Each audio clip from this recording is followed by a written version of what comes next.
10 years ago, I had the fortune of meeting a Yaqui Indian from northwestern Mexico. I call him Don Juan. In Spanish, Don is an appellative used to denote respect. I made Don Juan's acquaintance under the most fortuitous circumstances. I was sitting with Bill, a friend of mine, in a bus depot in a border town in Arizona. We were very quiet. In the late afternoon, the summer heat seemed unbearable. Suddenly, he leaned over and tapped me on the shoulder. "There's the man I told you about," he said in a low voice. He nodded casually toward the entrance. An old man had just walked in. "What did you tell me about him?" I asked. "He's the Indian that knows about peyote, remember?"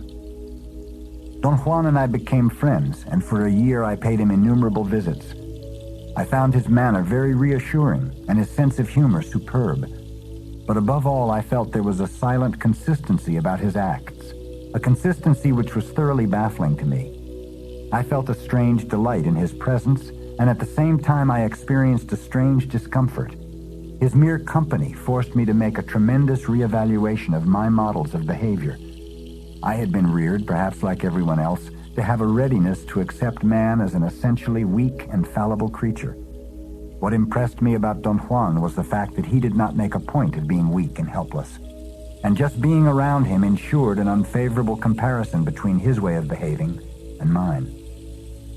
In 1961, a year after our first meeting, Don Juan disclosed to me that he had a secret knowledge of medicinal plants.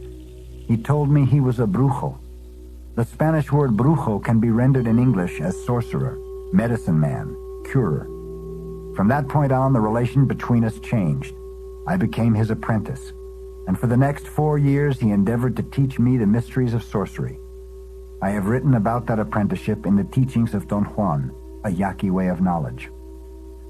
Don Juan's method of teaching required an extraordinary effort on the part of the apprentice. In fact, the degree of participation and involvement needed was so strenuous that by the end of 1965 I had to withdraw from the apprenticeship. I can say now, with the perspective of the 5 years that have elapsed, that at that time Don Juan's teachings had begun to pose a serious threat to my idea of the world. I had begun to lose the certainty which all of us have that the reality of everyday life is something we can take for granted. At the time of my withdrawal, I was convinced that my decision was final. I did not want to see Don Juan ever again. However, in April of 1968, an early copy of my book was made available to me, and I felt compelled to show it to him. I paid him a visit. April 2nd, 1968. Don Juan looked at me for a moment and did not seem at all surprised to see me, even though it had been more than 2 years since I last visited him. He put his hand on my shoulder and smiled gently and said that I looked different, that I was getting fat and soft. I had brought him a copy of my book. Without any preliminaries, I took it out of my briefcase and handed it to him. "It's a book about you, Don Juan," I said. He took it and flipped through the pages as if they were a deck of cards. He liked the green color on the dust jacket and the height of the book. He felt the cover with his palms, turned it around a couple of times, and then handed it back to me. I felt a great surge of pride. "I want you to keep it," I said. He shook his head with a silent laugh. "I better not," he said, and then added with a broad smile, "You know what we do with paper in Mexico." I laughed. I thought his touch of irony was beautiful. My visit to Don Juan started a new cycle. I had no trouble falling back again into my old pattern of enjoying his sense of drama and his humor and his patience with me. I definitely felt that I had to visit him more often. Not to see Don Juan was indeed a great loss for me. May 21st, 1968. Nothing out of the ordinary happened during my trip to see Don Juan. The temperature in the desert was over 100 degrees and was quite uncomfortable. The heat subsided in the late afternoon, and by the time I arrived at his house in the early evening, there was a cool breeze. I was not very tired, so we sat in his room and talked. I felt comfortable and relaxed, and we talked for hours. We were talking about Oaxaca. I told Don Juan that once I had arrived in the city on a day when market was open, a day when scores of Indians from all over the area flocked to town to sell food and all kinds of trinkets. I mentioned that I was particularly interested in a man who was selling medicinal plants. He carried a wooden kit in which he kept a number of small jars with dry, shredded plants, and he stood in the middle of the street holding one jar, yelling a very peculiar sing-song. "I bring here," he would say, for fleas, flies, mosquitoes, and lice, also for pigs, horses, goats, and cows. I have here for all the maladies of man, the mumps, the measles, rheumatism, and gout. I bring here for the heart, the liver, the stomach, and the loin. Come near, ladies and gentlemen. I bring here for fleas, flies, mosquitoes, and lice. I had listened to him for a long time. His format consisted of enumerating a long list of man's diseases for which he claimed to have a cure. The device he used to give rhythm to his sing-song was to pause after naming a set of 4. Don Juan said that he also used to sell herbs in the market in Oaxaca when he was young. He said he still remembered his selling pitch, and he yelled it for me. He said that he and his friend Vicente used to make concoctions. Those concoctions were really good, Don Juan said. My friend Vicente used to make great extracts of plants. I told Don Juan that once during one of my trips to Mexico, I had met his friend Vicente. Don Juan seemed to be surprised and wanted to know more about it. I was driving through Durango at that time and remembered that Don Juan had once told me I should pay a visit to his friend who lived there. I looked for him and found him and talked to him for a while. Before I left, he gave me a sack with some plants and a series of instructions for replanting one of them. I stopped on my way to the town of Aguascalientes. I made sure that there were no people around. For at least 10 minutes I had been watching the road and surrounding areas. There had not been any houses in sight, nor cattle grazing alongside the road. I stopped on the top of a small hill. From there I could see the road ahead and behind me. It was deserted in both directions as far into the distance as I could see. I waited for a few minutes to orient myself and to remember Don Vicente's instructions. I took one of the plants, walked into a field of cacti on the east side of the road, and planted it as Don Vicente had instructed me. I had with me a bottle of mineral water with which I intended to sprinkle the plant. I tried to open it by hitting the cap with a small iron bar I had used as a digging stick, but the bottle exploded and a glass sliver nicked my upper lip and made it bleed. I walked back to my car to get another bottle of mineral water. As I was getting it out of my trunk, a man driving a VW station wagon stopped and asked me if I needed help. I said that everything was all right, and he drove away. I returned to water the plant, and then I started back toward my car. When I was perhaps 100 feet away, I heard some voices. I hurried down a slope onto the highway and found 3 Mexicans at the car, 2 men and 1 woman. One of the men was sitting on the front bumper. He was perhaps in his late 30s, of medium height with black curly hair. He was carrying a bundle on his back and was wearing old slacks and a worn-out pinkish shirt. His shoes were untied and perhaps too big for his feet. They seemed to be loose and uncomfortable. He was sweating profusely. The other man was standing about 20 feet away from the car. He was small-boned and shorter than the other man, and his hair was straight and combed backwards. He carried a smaller bundle and was older, perhaps in his late 40s. His clothes were in better condition. He had on a dark blue jacket, light blue slacks, and black shoes. He was not perspiring at all and seemed aloof, uninterested. The woman appeared to be also in her 40s. She was fat and had a very dark complexion. She wore black capris, a white sweater, and black pointed shoes. She did not carry a bundle, but was holding a portable transistor radio. She seemed to be very tired, and her face was covered with beads of perspiration. When I approached them, the younger man and the woman accosted me. They wanted a ride. I told them I did not have any space in my car. I showed them that the back seat was loaded to capacity and there was really no room left. The man suggested that if I drove slow, they could go perched on the back bumper or lying across the front fender. I thought the idea was preposterous, yet there was such an urgency in their plea that I felt very sad and ill at ease. I gave them some money for their bus fare. The younger man took the bills and thanked me, but the older man turned his back disdainfully. "I want transportation," he said. "I'm not interested in money." Then he turned to me. "Can't you give us some food or water?" he asked. I really had nothing to give them. They stood there looking at me for a moment, and then they began to walk away. I got into my car and tried to start the motor. The heat was very intense, and the motor seemed to be flooded. The younger man stopped when he heard the starter grinding and came back and stood behind my car ready to push it. I felt a tremendous apprehension. I was actually panting desperately. The motor finally ignited, and I zoomed away. After I'd finished relating this, Don Juan remained pensive for a long time. "Why haven't you told me this before?" he said without looking at me. I didn't know what to say. I shrugged my shoulders and told him that I never thought it was important. "It's damn important," he said. "Vicente is a first-rate sorcerer. He gave you something to plant because he had his reasons. And if you encountered 3 people who seemed to have popped out of nowhere right after you had planted it, there was a reason for that too. But only a fool like you would disregard the incident and think it wasn't important. Don Juan shook his head from side to side and in a half-kidding tone expressed his bewilderment at what he called my baffling good luck. He said that my visiting Don Vicente was like walking into a lion's den armed with a twig. "You're a damn fool," he said, and looked stern for a moment. "But I followed Don Vicente's instructions to the letter." "So what? Don't you understand that to follow his instructions was meaningless?" "Why?"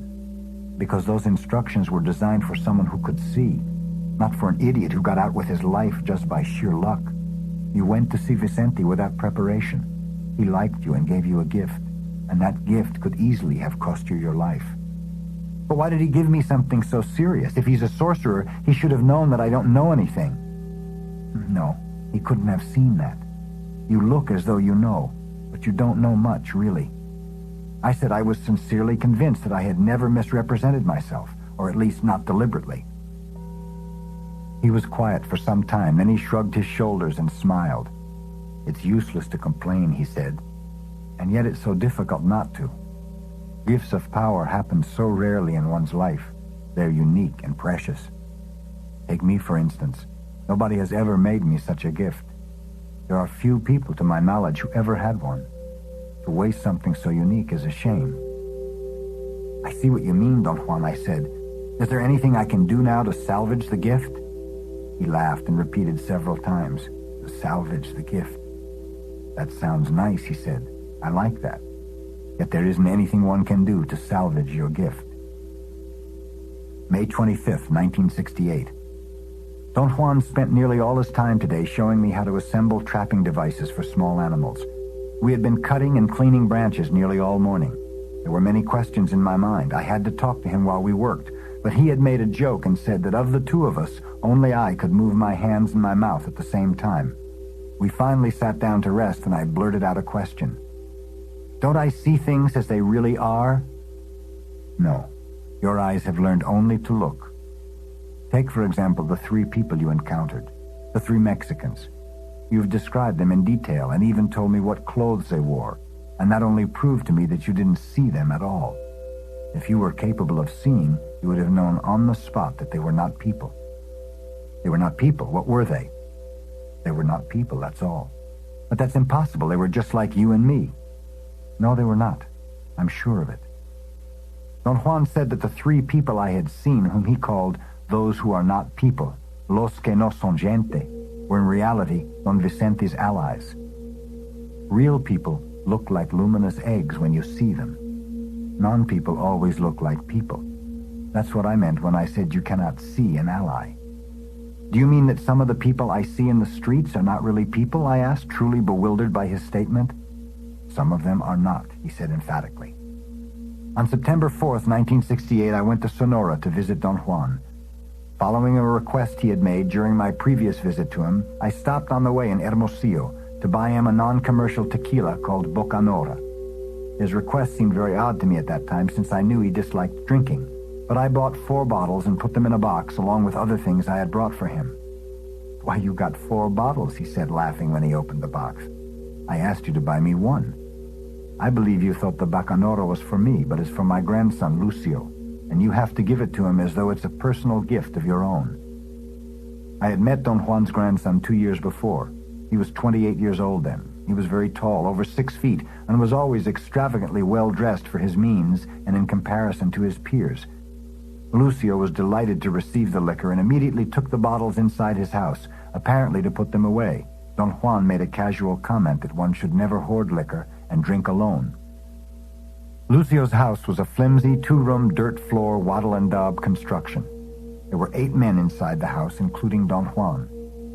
Lucio addressed the whole group in Spanish and said in a loud voice that we were going to drink 1 bottle of Bacanora that I had brought for him from Hermosillo. He went into the other room, brought out a bottle, uncorked it, and gave it to me along with a small tin cup. I poured a very small amount into the cup and drank it. The Bacanora seemed to be more fragrant and more dense than regular tequila, and stronger, too. It made me cough. I passed the bottle, and everyone poured himself a small drink. Everyone except Don Juan. He just took the bottle and placed it in front of Lucio, who was at the end of the line. All of them made lively comments about the rich flavor of that particular bottle, and all of them agreed that the liquor must have come from the high mountains of Chihuahua. The bottle went around a second time. The men smacked their lips, repeated their statements of praise. During the second time around, Don Juan again did not drink, and I poured only a dab for myself, but the rest of them filled the cup to the brim. The bottle went around once more and was finished. "Get the other bottles, Lucio," Don Juan said. Lucio seemed to vacillate, and Don Juan quite casually explained to the others that I had brought 4 bottles for Lucio. "Carlos is learning about Mescalito, and I'm teaching him," Don Juan said. All of them looked at me and smiled politely. Lucio went into the other room and returned with another bottle of Bacanora. He opened it, poured himself a large drink, and then passed it around. The conversation drifted to the probabilities of an American company coming to Sonora and its possible effect on the Yaquis. At one moment, the topics of conversation seemed to wane away. Don Juan turned to me and said loudly, "Why don't you tell the guys here about your encounters with Mescalito?" "Is Mescalito peyote, Grandpa?" Lucio asked curiously. "Some people call it that way," Don Juan said dryly. "I prefer to call it Mescalito." "That confounded thing causes madness," said Gennaro, a tall, husky, middle-aged man. "I think it's stupid to say that Mescalito causes madness," Don Juan said softly. "Because if that were the case, Carlos would be in a straitjacket this very moment instead of being here talking to you. He has taken it, and look at him. He's fine." Bahia smiled and replied shyly, "Who can tell?" And everybody laughed. "Look at me then," Don Juan said. "I've known Mescalito nearly all my life, and it has never hurt me." The men did not laugh, but it was obvious that they were not taking him seriously. "On the other hand," Don Juan went on, "it's true that Mescalito drives people crazy, as you said, but that's only when they come to him without knowing what they're doing." Esquerri, an old man who seemed to be Don Juan's age, chuckled softly as he shook his head from side to side. "What do you mean by knowing, Juan?" he asked. "The last time I saw you, you were saying the same thing." "People really go crazy when they take that peyote stuff," Gennaro continued. "I've seen the Huichol Indians eating it. They acted as if they had rabies." "Don Juan says there is a spirit in peyote," Benigno said. "I've seen peyote in the field, but I've never seen spirits or anything of that sort," Bahia added. "Mescalito is like a spirit, perhaps," Don Juan explained. "But whatever he is doesn't become clear until one knows about him. Bahia says that whoever takes it becomes an animal. Well, I don't see it that way. To me, those who think they are above animals live worse than animals. Look at my grandson here. He works without rest. I would say he lives to work like a mule. And all he does that is not animal-like is to get drunk." Everybody laughed. Victor, a very young man who seemed to be still in adolescence, laughed in a pitch above everybody else. Eligio, a young farmer, had not uttered a single word so far. He was sitting on the floor to my right. "In what way would peyote change all this?" he asked. "It seems to me that a man is born to work all his life, like mules do." "Mescalito changes everything," Don Juan said. "Yet we still have to work like everybody else, like mules." "How can it change us?" Eligio insisted. "He teaches us the right way to live," Don Juan said. "He helps and protects those who know him. The life you fellows are leading is no life at all. You don't know the happiness that comes from doing things deliberately. You don't have a protector. This is why you fellows are all drunkards. Look at my grandson here." "Cut it out, Grandpa," Lucio protested. "He's not lazy or stupid," Don Juan went on. "But what else does he do beside drink?" "He buys leather jackets," Gennaro remarked, and the whole audience roared. Lucio gulped down more Bacanora. "And how is peyote going to change that?" Eligio asked. "If Lucio would seek the protector," Don Juan said, "his life would be changed. I don't know exactly how, but I'm sure it would be different." "He would stop drinking? Is that what you mean?" Eligio insisted. "Perhaps he would. He needs something else beside tequila to make his life satisfying. If you think how little we know and how much there is to see, booze is what makes people crazy. It blurs the images. Mescalito, on the other hand, sharpens everything. It makes you see so very well, so very well." Lucio and Benigno looked at each other and smiled as though they had already heard the story before. Gennaro and Esquerre grew more impatient and began to talk at the same time. Victor laughed above all the other voices. The only one interested seemed to be Eligio. "How can peyote do all that?" he asked. "In the first place," Don Juan explained, "you must want to become acquainted with him, and I think this is by far the most important thing. Then you must be offered to him, and you must meet with him many times before you can say you know him." "And what happens then?" Eligio asked. Gennaro interrupted. "You crap on the roof with your ass on the ground." The audience roared. There was a long pause. The men seemed to be tired. The bottle was empty. Lucio, with obvious reluctance, opened another. "Is peyote Carlos' protector too?" Eligio asked. "I wouldn't know that," Don Juan said. "He's taken it 3 times, so ask him to tell you about it." They all turned to me curiously, and Eligio asked, "Did you really take it?" "Yes, I did." "Didn't it hurt your mouth?" Lucio asked. "It did. It also tasted terrible." "Were you afraid?" Benigno asked. "I certainly was." "Why did you do it then?" Eligio asked. "He said he wanted to know," Lucio answered for me. "I think Carlos is getting to be like my grandpa. Both have been saying they want to know, but nobody knows what in the hell they want to know." "It is impossible to explain that knowing," Don Juan said to Eligio, "because it is different for every man." Eligio seemed to be nervous. He said to Don Juan, "How can peyote change our life? How?" Don Juan did not answer. He stared fixedly at Eligio for a moment and then began to sing in Yaqui. It was not a song proper, but a short recitation. We remained quiet for a long time. Then I asked Don Juan to translate the Yaqui words for me. "That was only for Yaquis," he said matter-of-factly. I felt dejected. I was sure he had said something of great importance. Don Juan got up. "It's time to go home," he said. "Lucio is drunk and Victor is asleep." September 16th, 1968. Don Juan and I sat quietly for a very long time. He seemed to be tired. I broke the silence and asked him about Eligio. Don Juan did not speak for a long time. He seemed to have become engulfed by thoughts. "My setup was for Lucio," he said, "and I found Eligio instead. I knew it was useless, but when we like someone, we should properly insist, as though it were possible to remake men. Lucio had courage when he was a little boy, and then he lost it along the way." He said that Lucio had always been his great concern, and that at one time they had lived together and were very close.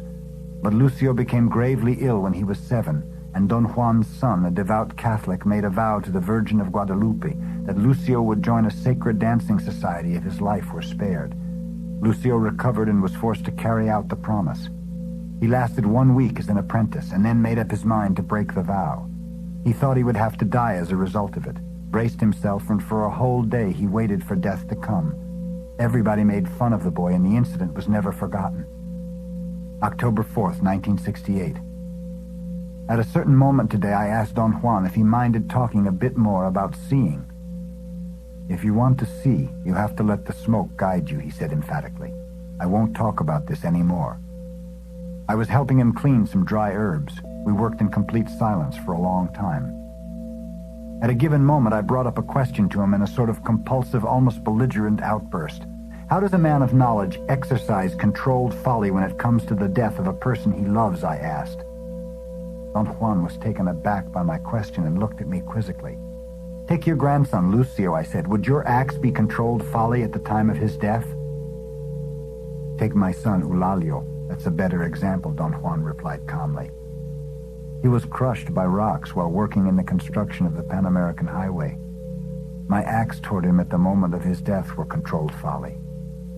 When I came down to the blasting area, he was almost dead, but his body was so strong that it kept on moving and kicking. I stood in front of him and told the boys in the road crew not to move him anymore. They obeyed me and stood there surrounding my son, looking at his mangled body. I stood there too, but I did not look. I shifted my eyes so I would see his personal life disintegrating, expanding uncontrollably beyond its limits, like a fog of crystals, because that is the way life and death mix and expand. That is what I did at the time of my son's death. That's all one could ever do, and that is controlled folly. Had I looked at him, I would have watched him becoming immobile, and I would have felt a cry inside of me because never again would I look at his fine figure pacing the earth. saw his death instead, and there was no sadness, no feeling. His death was equal to everything else. Don Juan was quiet for a moment. He seemed to be sad, but then he smiled and tapped my head. I thought about the people I loved myself, and a terribly oppressive wave of self-pity enveloped me. "Lucky you, Don Juan," I said. "You can shift your eyes while I can only look." He found my statement funny and laughed. "Lucky? Bull," he said. "It's hard work." Just as we were getting into my car to start on a trip to central Mexico on October 5th, 1968, Don Juan stopped me. "I have told you before," he said with a serious expression, "that one should never reveal the name nor the whereabouts of a sorcerer. I believe you understood that you should never reveal my name nor the place where my body is. Now I'm going to ask you to do the same with a friend of mine, a friend you will call Gennaro. We're going to his house. We'll spend some time there." I assured Don Juan that I had never betrayed his confidence. "I know that," he said without changing his serious expression. "Yet I'm concerned with your becoming thoughtless." I protested, and Don Juan said his aim was only to remind me that every time one was careless in matters of sorcery, one was playing with an imminent and senseless death that could be averted by being thoughtful and aware. "We will not touch upon this matter any longer," he said. "Once we leave my house, we will not mention Gennaro, nor will we think about him. I want you to put your thoughts in order now. When you meet him, you must be clear and have no doubts in your mind." "What kind of doubts are you referring to, Don Juan?" "Any kind of doubts, whatever. When you meet him, you ought to be crystal clear. He will see you." His strange admonitions made me very apprehensive. I mentioned that perhaps I should not meet his friend at all, but only drive to the vicinity of his friend's house and leave him there. "What I've told you was only a precaution," he said. "You've met one sorcerer already, Vicente, and he nearly killed you. Watch out this time." After we arrived in central Mexico, it took us 2 days to walk from where I left my car to his friend's house, a little shack perched on the side of a mountain. Don Juan's friend was at the door as if he had been waiting for us. "You're welcome to my humble little shack," he said apologetically in Spanish. His words were a polite formula I had heard before in various rural areas of Mexico. Yet as he said the words, he laughed joyously for no overt reason, and I knew he was exercising his controlled folly. He did not care in the least that his house was a shack. I liked Don Gennaro very much. For the next 2 days, we went into the mountains to collect plants. Don Juan, Don Gennaro, and I left each day at the crack of dawn. We returned to the house in the late afternoon, and both days I was so tired that I fell asleep immediately. The third day, however, was different. The three of us worked together, and Don Juan asked Don Gennaro to teach me how to select certain plants.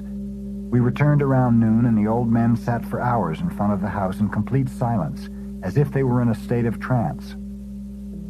"You must talk to the plants before you pick them," Don Juan said. He dropped his words casually and repeated his statement 3 times, as if to catch my attention. Nobody had said a word until he spoke. It was late in the afternoon. Don Juan was sitting on a flat rock facing the western mountains. Don Gennaro was sitting by him on a straw mat with his face toward the north. Don Juan had told me the first day we were there that those were their positions, and that I had to sit on the ground at any place opposite to both of them. Don Gennaro was staring at me. I was taking notes, and that seemed to baffle him. He smiled at me, shook his head, and said something to Don Juan. Don Juan shrugged his shoulders. I glanced at Don Gennaro and saw him performing a most unusual act. He was standing on his head without the aid of his arms or hands, and his legs were crossed as if he were sitting. The sight was so incongruous that it made me jump. When I realized he was doing something almost impossible from the point of view of body mechanics, he had gone back again to a normal sitting position. Don Juan, however, seemed to be cognizant of what was involved and celebrated Don Gennaro's performance with roaring laughter. Don Gennaro seemed to have noticed my confusion. He clapped his hands a couple of times and rolled on the ground again. Apparently, he wanted me to watch him. What had at first appeared to be rolling on the ground was actually leaning over in a sitting position and touching the ground with his head. He seemingly attained his illogical posture by gaining momentum, leaning over several times until the inertia carried his body to a vertical stand, so that for an instant he sat on his head. The two of them had another moment of mirth. Then Don Juan became serious again and said that if I did not think of my death, my entire life would be only a personal chaos. He looked very stern. What else can a man have except his life and his death, he said to me. At that point, I felt it was indispensable to take notes, and I began writing again. Don Gennaro stared at me and smiled. Then he tilted his head back a little and opened his nostrils. He apparently had remarkable control over the muscles operating his nostrils because they opened up to perhaps twice their normal size. What was most comical about his clowning was not so much his gestures as his own reactions to them. After he enlarged his nostrils, he tumbled down, laughing, and worked his body again into the same strange sitting on his head upside down posture. Don Juan laughed until tears rolled down his cheeks. I felt a bit embarrassed and laughed nervously. Don Juan looked at me still laughing and said that his friend was portraying me, that my tendency was to open my nostrils whenever I wrote, and that Don Gennaro thought that trying to become a sorcerer by taking notes was as absurd as sitting on one's head, and thus he had made up the ludicrous posture of resting the weight of his sitting body on his head. Perhaps you don't think it's funny, Don Juan said, but only Gennaro can work his way up to sitting on his head, and only you can think of learning to be a sorcerer by writing your way up. They both had another explosion of laughter, and Don Gennaro repeated his incredible movement. I liked him. There was so much grace and directness in his acts. "Which direction is the wind?" Don Gennaro asked casually. Don Juan pointed to the west with a movement of his head. "I'd better go where the wind blows," Don Gennaro said with a serious expression. He then turned and shook his finger at me. "And don't you pay any attention if you hear strange noises," he said. "When Gennaro shits, the mountains tremble." He leaped into the bushes, and a moment later I heard a very strange noise, a deep, unearthly rumble. I did not know what to make of it. I looked at Don Juan for a clue, but he was doubled over with laughter. October 17th, 1968. I don't remember what prompted Don Gennaro to tell me about the arrangement of the other world, as he called it. When he had finished talking, Don Juan looked at me and smiled knowingly. "Talking is not Gennaro's predilection," he said, "but if you care to get a lesson, he will teach you about the equilibrium of things." Don Gennaro nodded affirmatively. He puckered up his mouth and closed his eyelids halfway. I thought his gesture was delightful. Don Gennaro stood up, and so did Don Juan. "All right," Don Gennaro said. "Let's go then. We could go and wait for Nestor and Pablito. They're through now. On Thursdays, they're through early." Both of them got into my car. Don Juan sat in the front. I did not ask them anything, but simply started the engine. Don Juan directed me to a place he said was Nestor's home. Don Gennaro went into the house, and a while later came out with Nestor and Pablito, two young men who were his apprentices. They all got in my car, and Don Juan told me to take the road toward the western mountains. We left my car on the side of the dirt road and walked along the bank of a river, which was perhaps 15 or 20 feet across, to a waterfall that was visible from where I had parked. It was late afternoon. The scenery was quite impressive. We stopped at the bottom of the waterfall. It was perhaps 150 feet high. The roar was very loud. Don Gennaro fastened a belt around his waist. He had at least 7 items hanging from it. They looked like small gourds. The belt seemed to be made of woven strips of leather. I could not see whether he tied it or buckled it. Don Gennaro walked toward the waterfall. Don Juan manipulated a round rock into a steady position and sat down on it. The other 2 young men did the same with some rocks and sat down to his left. Don Juan pointed to the place next to him on his right side and told me to bring a rock and sit by him. "We must make a line here," he said, showing me that the 3 were sitting in a row. By then, Don Gennaro had reached the very bottom of the waterfall and had begun climbing a trail on the right side of it. From where we were sitting, the trail looked fairly steep. There were lots of shrubs he used as railings. At one moment, he seemed to lose his footing and almost slid down as if the dirt were slippery. A moment later, the same thing happened, and the thought crossed my mind that perhaps Don Gennaro was too old to be climbing. I saw him slipping and stumbling several times before he reached the spot where the trail ended. Don Juan was looking straight at Don Gennaro. His gaze was fixed. His eyelids were half closed. He was sitting very erect with his hands resting between his legs on the edge of the rock. Don Gennaro had climbed quite a way on the rocky wall. At the moment I looked, he was perched on a ledge, inching his way slowly to circumvent a huge boulder. His arms were spread as if he were embracing the rock. He moved slowly toward his right, and suddenly he lost his footing. I gasped involuntarily. For a moment, his whole body hung in the air. I was sure he was going to fall, but he did not. His right hand had grabbed onto something, and very agilely his feet went back on the ledge again. But before he moved on, he turned to us and looked. It was only a glance. There was, however, such a stylization to the movement of turning his head that I began to wonder. I remembered then that he had done the same thing, turning to look at us every time he slipped. I had thought that Don Gennaro must have felt embarrassed by his clumsiness and turned to see if we were looking. He climbed a bit more toward the top, suffered another loss of footing, and hung perilously on the overhanging rock face. This time he was supported by his left hand. When he regained his balance, he turned and looked at us again. He slipped twice more before he reached the top. From where we were sitting, the crest of the waterfall seemed to be 20 to 25 feet across. Don Gennaro stood motionless for a moment. I wanted to ask Don Juan what Don Gennaro was going to do up there, but Don Juan seemed to be so absorbed in watching that I did not dare disturb him. Suddenly, Don Gennaro jumped onto the water. It was such a thoroughly unexpected action that I felt a vacuum in the pit of my stomach. It was a magnificent, outlandish leap.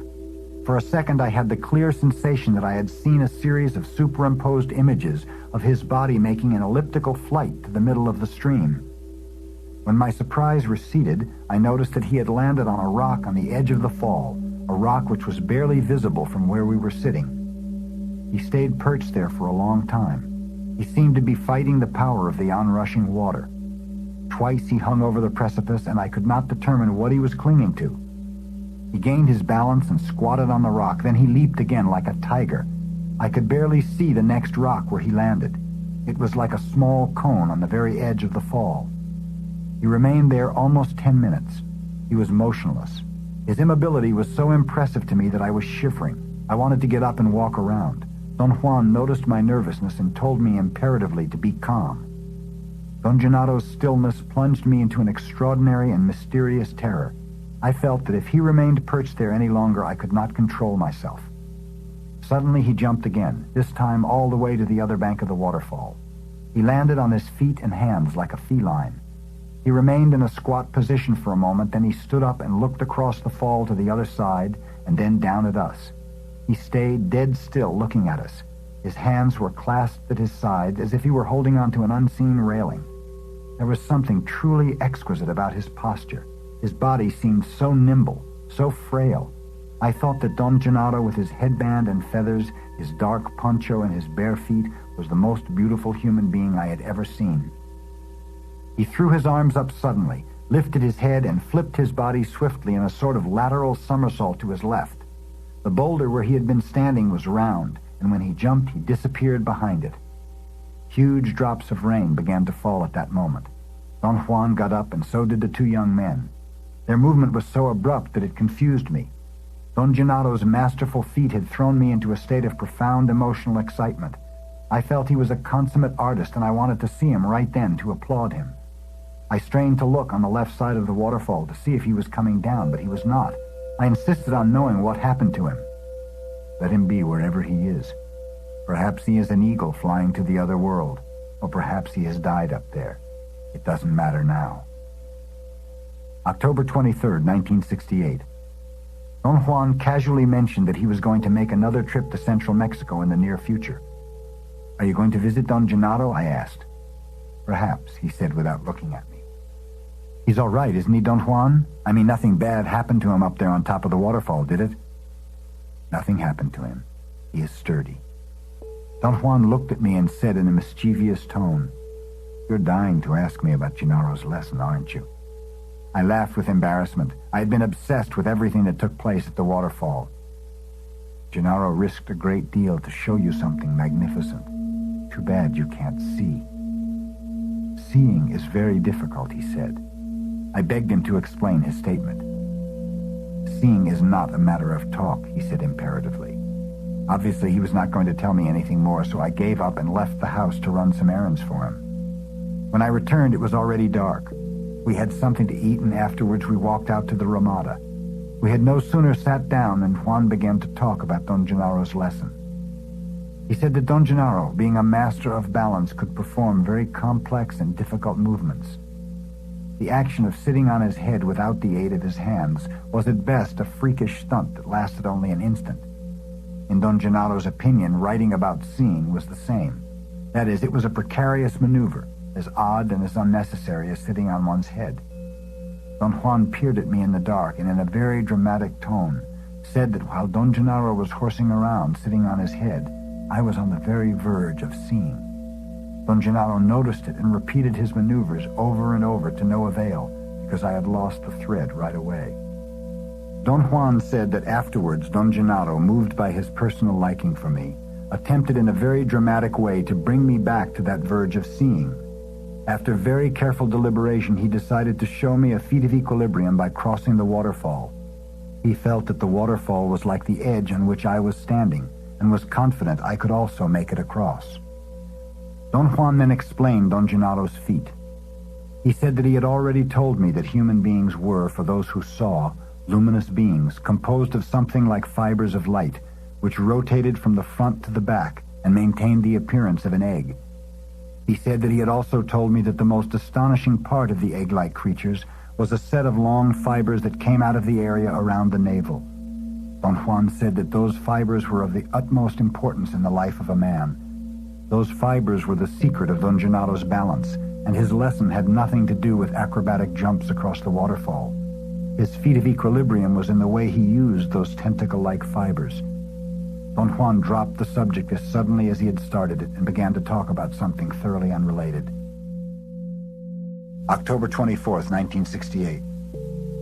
I cornered Don Juan and told him I intuitively felt that I was never going to get another lesson in equilibrium, and that he had to explain to me all the pertinent details which I would otherwise never discover by myself. Don Juan said I was right, insofar as knowing that Don Gennaro would never give me another lesson. "What else do you want to know?" he asked. "What are those tentacle-like fibers, Don Juan?" "They are the tentacles that come out of a man's body, which are apparent to any sorcerer who sees. Sorcerers act toward people in accordance to the way they see their tentacles. Weak persons have very short, almost invisible fibers. Strong persons have bright, long ones. Gennaro's, for instance, are so bright that they resemble thickness. You can tell from the fibers if a person is healthy, or if he is sick, or if he is mean, or kind, or treacherous. You can also tell from the fibers if a person can see. Here is a baffling problem. When Gennaro saw you, he knew, just like my friend Vicente did, that you could see. When I see you, I see that you can see, and yet I know myself that you can't. How baffling. Gennaro couldn't get over that. I told him that you were a strange fool. I think he wanted to see that for himself and took you to the waterfall." "You think everything in the world is simple to understand," he said, "because everything you do is a routine that is simple to understand. At the waterfall, when you looked at Gennaro moving across the water, you believed that he was a master of somersaults, because somersaults was all you could think about, and that is all you will ever believe he did. Yet Gennaro never jumped across that water. If he had jumped, he would have died. Gennaro balanced himself on his superb, bright fibers. He made them long enough so that he could, let's say, roll on them across the waterfall. He demonstrated the proper way to make those tentacles long and how to move them with precision. Pablito saw nearly all of Gennaro's movements. Nestor, on the other hand, saw only the most obvious maneuvers. He missed the delicate details. But you saw nothing. If you could see," he said, "it would have been obvious to you from the first step that Gennaro took that he was not slipping as he went up the side of the waterfall. He was loosening his tentacles. Twice he made them go around boulders and held to the sheer rock like a fly. When he got to the top and was ready to cross the water, he focused them onto a small rock in the middle of the stream, and when they were secured there, he let the fibers pull him. Gennaro never jumped. Therefore, he could land on the slippery surfaces of small boulders at the very edge of the water. His fibers were at all times neatly wrapped around every rock he used. He did not stay on the first boulder very long because he had the rest of his fibers tied onto another one, even smaller, at the place where the onrush of water was the greatest. His tentacles pulled him again, and he landed on it. That was the most outstanding thing he did. The surface was too small for a man to hold on to, and the onrush of the water would have washed his body over the precipice had he not had some of his fibers still focused on the first rock. He stayed in that second position for a long time, because he had to draw out his tentacles again and send them across to the other side of the fall. When he had them secured, he had to release the fibers focused on the first rock. It was very tricky. Perhaps only Gennaro could do that. He nearly lost his grip, or maybe he was only fooling us. We'll never know that for sure. Personally, I really think he nearly lost his grip. I know that because he became rigid and sent out a magnificent shoot like a beam of light across the water. I feel that beam alone could have pulled him through. When he got to the other side, he stood up and let his fibers glow like a cluster of lights. That was the one thing he did just for you. If you had been able to see, you would have seen that. Gennaro stood there looking at you, and then he knew that you had not seen. Don Juan was not at his house when I arrived there at midday on November 8th, 1968. I had no idea where to look for him, so I sat and waited. For some unknown reason, I knew he would soon be home. A short while later, Don Juan walked into his house. He nodded at me. We exchanged greetings. He seemed to be tired and lay down on his mat. He yawned a couple of times. The idea of seeing had become an obsession with me, and I had made up my mind to use his hallucinogenic smoking mixture again. It had been a terribly difficult decision to make, so I still wanted to argue the point a bit further. I want to learn to see, Don Juan, I said bluntly, but I really don't want to take anything. I don't want to smoke your mixture. Do you think there is any chance I could learn to see without it? He sat up, stared at me for a moment, and lay down again. No, he said. You'll have to use the smoke. Seeing is not so simple, and only the smoke can give you the speed you need to catch a glimpse of that fleeting world. Otherwise, you will only look. The next day, November 9th, Don Juan let me eat only a morsel of food and told me to rest. I lay around all morning, but I could not relax. I had no idea what Don Juan had in mind, but worst of all, I was not certain what I had in mind myself. You haven't prepared your mixture for 3 years, he said suddenly. You'll have to smoke my mixture, so let's say that I have collected it for you. You'll need only a bit of it. I will fill the pipe's bowl once. You will smoke all of it and then rest. Then the keeper of the other world will come. You will do nothing but observe it. Observe how it moves. Observe everything it does. Your life may depend on how well you watch. Don Juan flatly refused to involve himself in conversation, but I was too nervous to stop talking, and I insisted desperately that he tell me about this guardian. You'll see it, he said casually. It guards the other world. With that, Don Juan went inside the house. I followed him into his room. Wait, Don Juan, what are you going to do? He did not answer. He took his pipe out of a bundle and sat down on a straw mat in the center of the room, looking at me inquisitively. He seemed to be waiting for my consent. You're a fool, he said softly. You're not afraid. You just say you're afraid. He shook his head slowly from side to side. Then he took the little bag with the smoking mixture and filled the pipe bowl. I am afraid, Don Juan. I'm really afraid. No, it's not fear. I paced up and down the room in front of Don Juan, who was still sitting on his mat, holding his pipe and looking at me inquisitively. And upon considering the matter, I arrived at the conclusion that what I felt instead of my usual fear was a profound sense of displeasure, a discomfort at the mere thought of the confusion created by the intake of hallucinogenic plants. Don Juan stared at me for an instant. Then he looked past me, squinting as if he were struggling to detect something in the distance. I kept walking back and forth in front of him until he forcefully told me to sit down and relax. We sat quietly for a few minutes. You don't want to lose your clarity, do you? He said abruptly. That's very right, Don Juan, I said.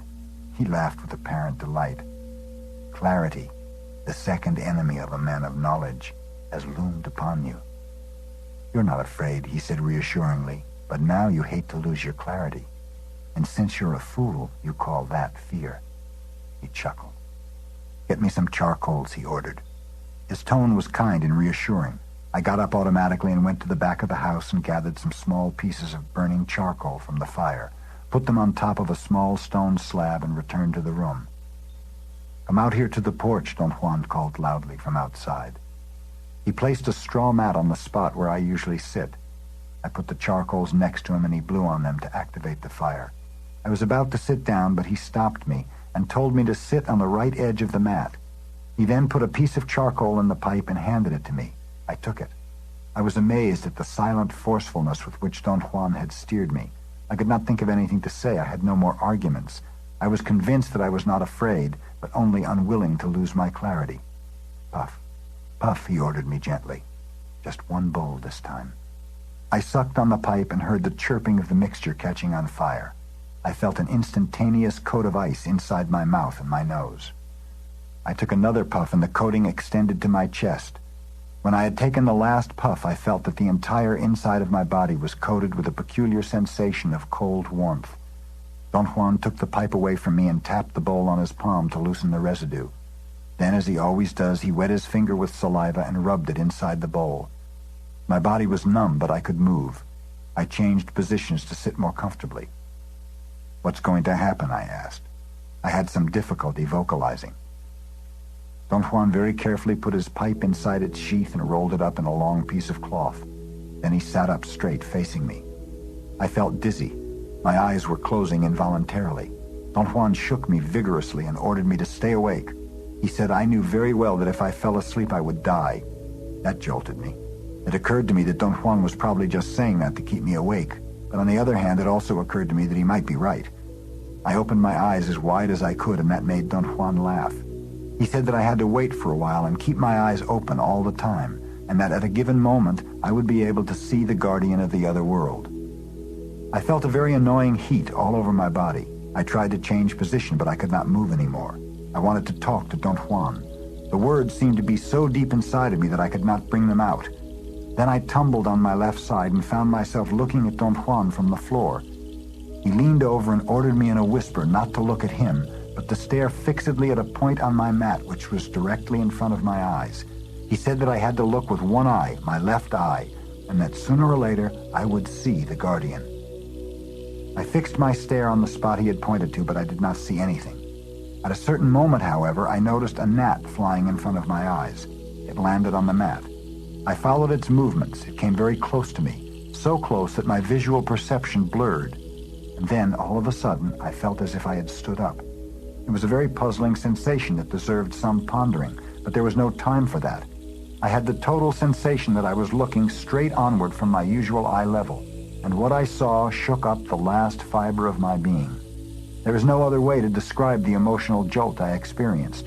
Right there, facing me a short distance away, was a gigantic, monstrous animal, a truly monstrous thing. Never in the wildest fantasies of fiction had I encountered anything like it. I looked at it in complete, utmost bewilderment. The first thing I really noticed was its size. I thought for some reason it must be close to 100 feet tall. It seemed to be standing erect, although I could not figure out how it stood. Next, I noticed that it had wings, 2 short, wide wings. At that point, I became aware that I insisted on examining the animal as if it were an ordinary sight. That is, I looked at it. However, I could not really look at it in the way I was accustomed to looking. I realized that I was rather noticing things about it, as if the picture were becoming more clear as parts were added. Its body was covered with tufts of black hair. It had a long muzzle and was drooling. Its eyes were bulgy and round like 2 enormous white balls. Then it began to beat its wings. It was not the flapping motion of a bird's wings, but a kind of flickering, vibratory tremor. It gained speed and began circling in front of me. It was not flying, but rather skidding with astonishing speed and agility just a few inches above the ground. For a moment I found myself engrossed in watching it move. I thought that its movements were ugly, and yet its speed and easiness were superb. It circled twice in front of me, vibrating its wings, and whatever was drooling out of its mouth flew in all directions. Then it turned around and skidded away at an incredible speed until it disappeared in the distance. I stared fixedly in the direction it had gone because there was nothing else I could do. I had a most peculiar sensation of being incapable of organizing my thoughts coherently. I could not move away. It was as if I were glued to the spot. Then I saw something like a cloud in the distance. An instant later, the gigantic beast was circling again at full speed in front of me. Its wings cut closer and closer to my eyes until they hit me. I felt that its wings had actually hit whatever part of me was there. I yelled with all my might in the midst of one of the most excruciating pains I have ever had. The next thing I knew, I was seated on my mat and Don Juan was rubbing my forehead. He rubbed my arms and legs with leaves, then he took me to an irrigation ditch behind his house, took off my clothes and submerged me completely, then pulled me out and submerged me over and over again. As I lay on the shallow bottom of the irrigation ditch, Don Juan pulled up my left foot from time to time and tapped the sole gently. After a while, I felt a ticklishness. He noticed it and said that I was all right. I put on my clothes and we returned to his house. I sat down again on my straw mat and tried to talk, but I felt I could not concentrate on what I wanted to say, although my thoughts were very clear. I was amazed to realize how much concentration was necessary to talk. I also noticed that in order to say something, I had to stop looking at things. I had the impression that I was entangled at a very deep level, and when I wanted to talk, I had to surface like a diver. I had to ascend as if pulled by my words. Twice I went as far as clearing my throat in a fashion which was perfectly ordinary. I could have said then whatever I wanted to, but I did not. I preferred to remain at the strange level of silence where I could just look. I had the feeling that I was beginning to tap what Don Juan had called seeing, and that made me very happy. Afterwards, Don Juan gave me some soup and tortillas and ordered me to eat. I was able to eat without any trouble and without losing what I thought to be my power of seeing. I focused my gaze on everything around me.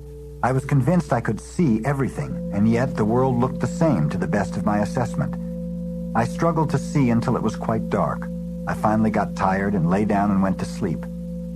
I woke up when Don Juan covered me with a blanket. I had a headache and was sick to my stomach. After a while, I felt better and slept soundly until the next day.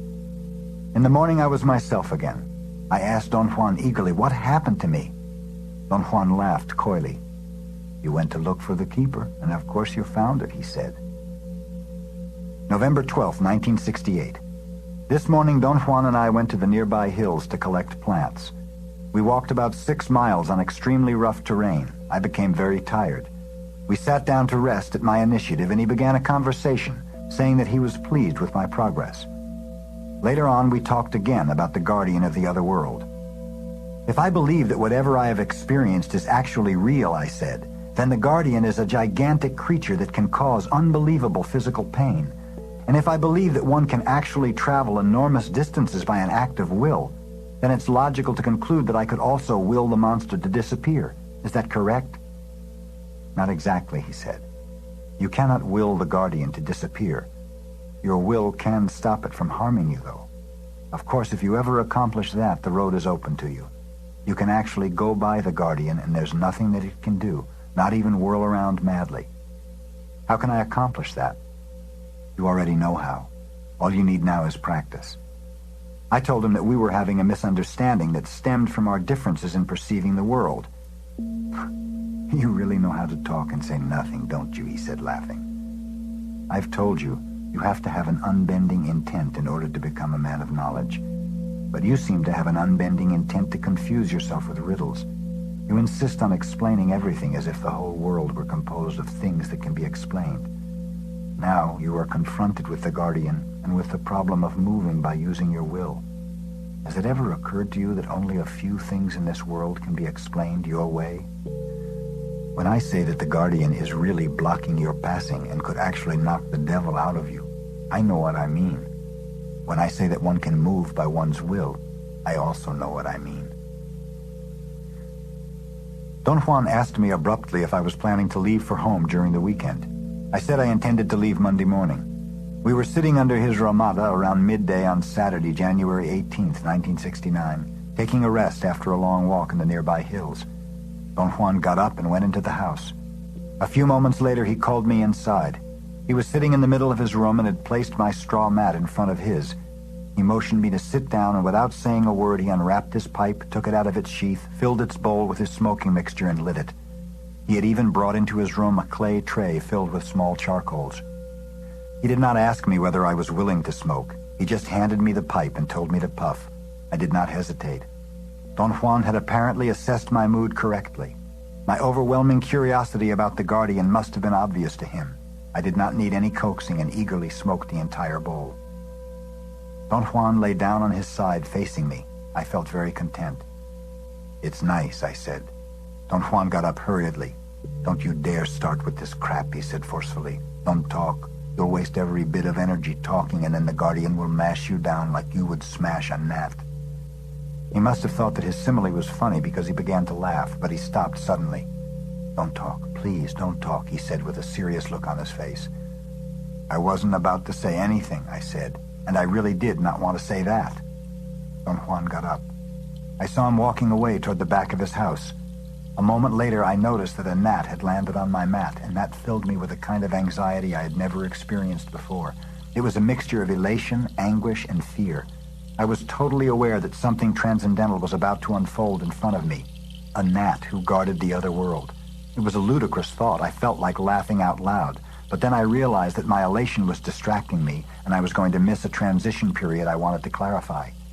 In my previous attempt to see the Guardian, I had looked at the gnat first with my left eye, and then I felt that I had stood up and looked at it with both eyes, but I was not aware how that transition had occurred. I saw the gnat whirling around on the mat in front of my face and realized that I was looking at it with both eyes. It came very close. At a given moment, I could not see it with both eyes any longer and shifted the view to my left eye, which was level with the ground. The instant I changed focus, I also felt that I had straightened my body to a fully vertical position, and I was looking at an unbelievably enormous animal. It was brilliantly black. Its front was covered with long, black, insidious hair, which looked like spikes coming through the cracks of some slick, shiny scales. The hair was actually arranged in tufts. Its body was massive, thick and round. Its wings were wide and short in comparison to the length of its body. It had 2 white, bulging eyes and a long muzzle. This time it looked more like an alligator. It seemed to have long ears or perhaps horns, and it was drooling. I strained myself to fix my gaze on it and then became fully aware that I could not look at it in the same way I ordinarily look at things. I had a strange thought. Looking at the Guardian's body, I felt that every single part of it was independently alive, as the eyes of men are alive. I realized then for the first time in my life that the eyes were the only part of a man that could show to me whether or not he was alive. The Guardian, on the other hand, had 1,000,000 eyes. I thought this was a remarkable finding. Before this experience, I had speculated on the similes that could describe the distortions that rendered a gnat as a gigantic beast, and I had thought that a good simile was as if looking at an insect through the magnifying lens of a microscope. But that was not so. Apparently, viewing the Guardian was much more complex than looking at a magnified insect. The Guardian began to whirl in front of me. At one moment it stopped, and I felt it was looking at me. I noticed then that it made no sound. The dance of the Guardian was silent. The awesomeness was in its appearance, its bulging eyes, its horrendous mouth, its drooling, its insidious hair, and above all, its incredible size. I watched very closely the way it moved its wings, how it made them vibrate without sound. I watched how it skidded over the ground like a monumental ice skater. Looking at that nightmarish creature in front of me, I actually felt elated. I really believed I had discovered the secret of overpowering it. I thought the Guardian was only a moving picture on a silent screen. It could not harm me. It only looked terrifying. The Guardian was standing still, facing me. Suddenly it fluttered its wings and turned around. Its back looked like brilliantly colored armor. Its shine was dazzling, but the hue was nauseating. It was my unfavorable color. The Guardian remained with its back turned to me for a while, and then, fluttering its wings, again skidded out of sight. I was confronted with a very strange dilemma. I honestly believed that I had overpowered it by realizing that it presented only a picture of wrath. My belief was perhaps due to Don Juan's insistence that I knew more than I was willing to admit. At any rate, I felt I had overcome the Guardian and the path was free, yet I did not know how to proceed. Don Juan had not told me what to do in such a case. I tried to turn and look behind me, but I was unable to move. However, I could see very well over the major part of a 180-degree range in front of my eyes, and what I saw was a cloudy, pale yellow horizon. It seemed gaseous. A sort of lemon hue uniformly covered all I could see. It seemed that I was on a plateau filled with vapors of sulfur. Suddenly, the Guardian appeared again at a point on the horizon. It made a wide circle before stopping in front of me. Its mouth was wide open like a huge cavern. It had no teeth. It vibrated its wings for an instant, and then it charged at me. It actually charged at me like a bull, and with its gigantic wings it swung at my eyes. I screamed with pain, and then I flew up, or rather I felt I had ejected myself up and went soaring beyond the Guardian, beyond the yellowish plateau, into another world, the world of men, and I found myself standing in the middle of Don Juan's room.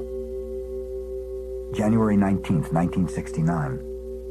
I really thought I had overpowered the Guardian, I said to Don Juan. You must be kidding, he said. You must not try to see the Guardian ever again. It's not your temperament to cross that plane. Yet I was convinced that you could go through it, but let's not talk about it anymore. This was only one of a variety of roads. For 3 months, Don Juan systematically avoided talking about the Guardian. I paid him 4 visits during these months. He involved me in running errands for him every time, and when I had performed the errands, he simply told me to go home. On April 24th, 1969, the 4th time I was at his house, I finally confronted him after we had eaten dinner and were sitting next to his earthen stove. "How did I fail, Don Juan?" "You think about everything. You thought about the Guardian, and thus you couldn't overcome it. First, you must live like a warrior.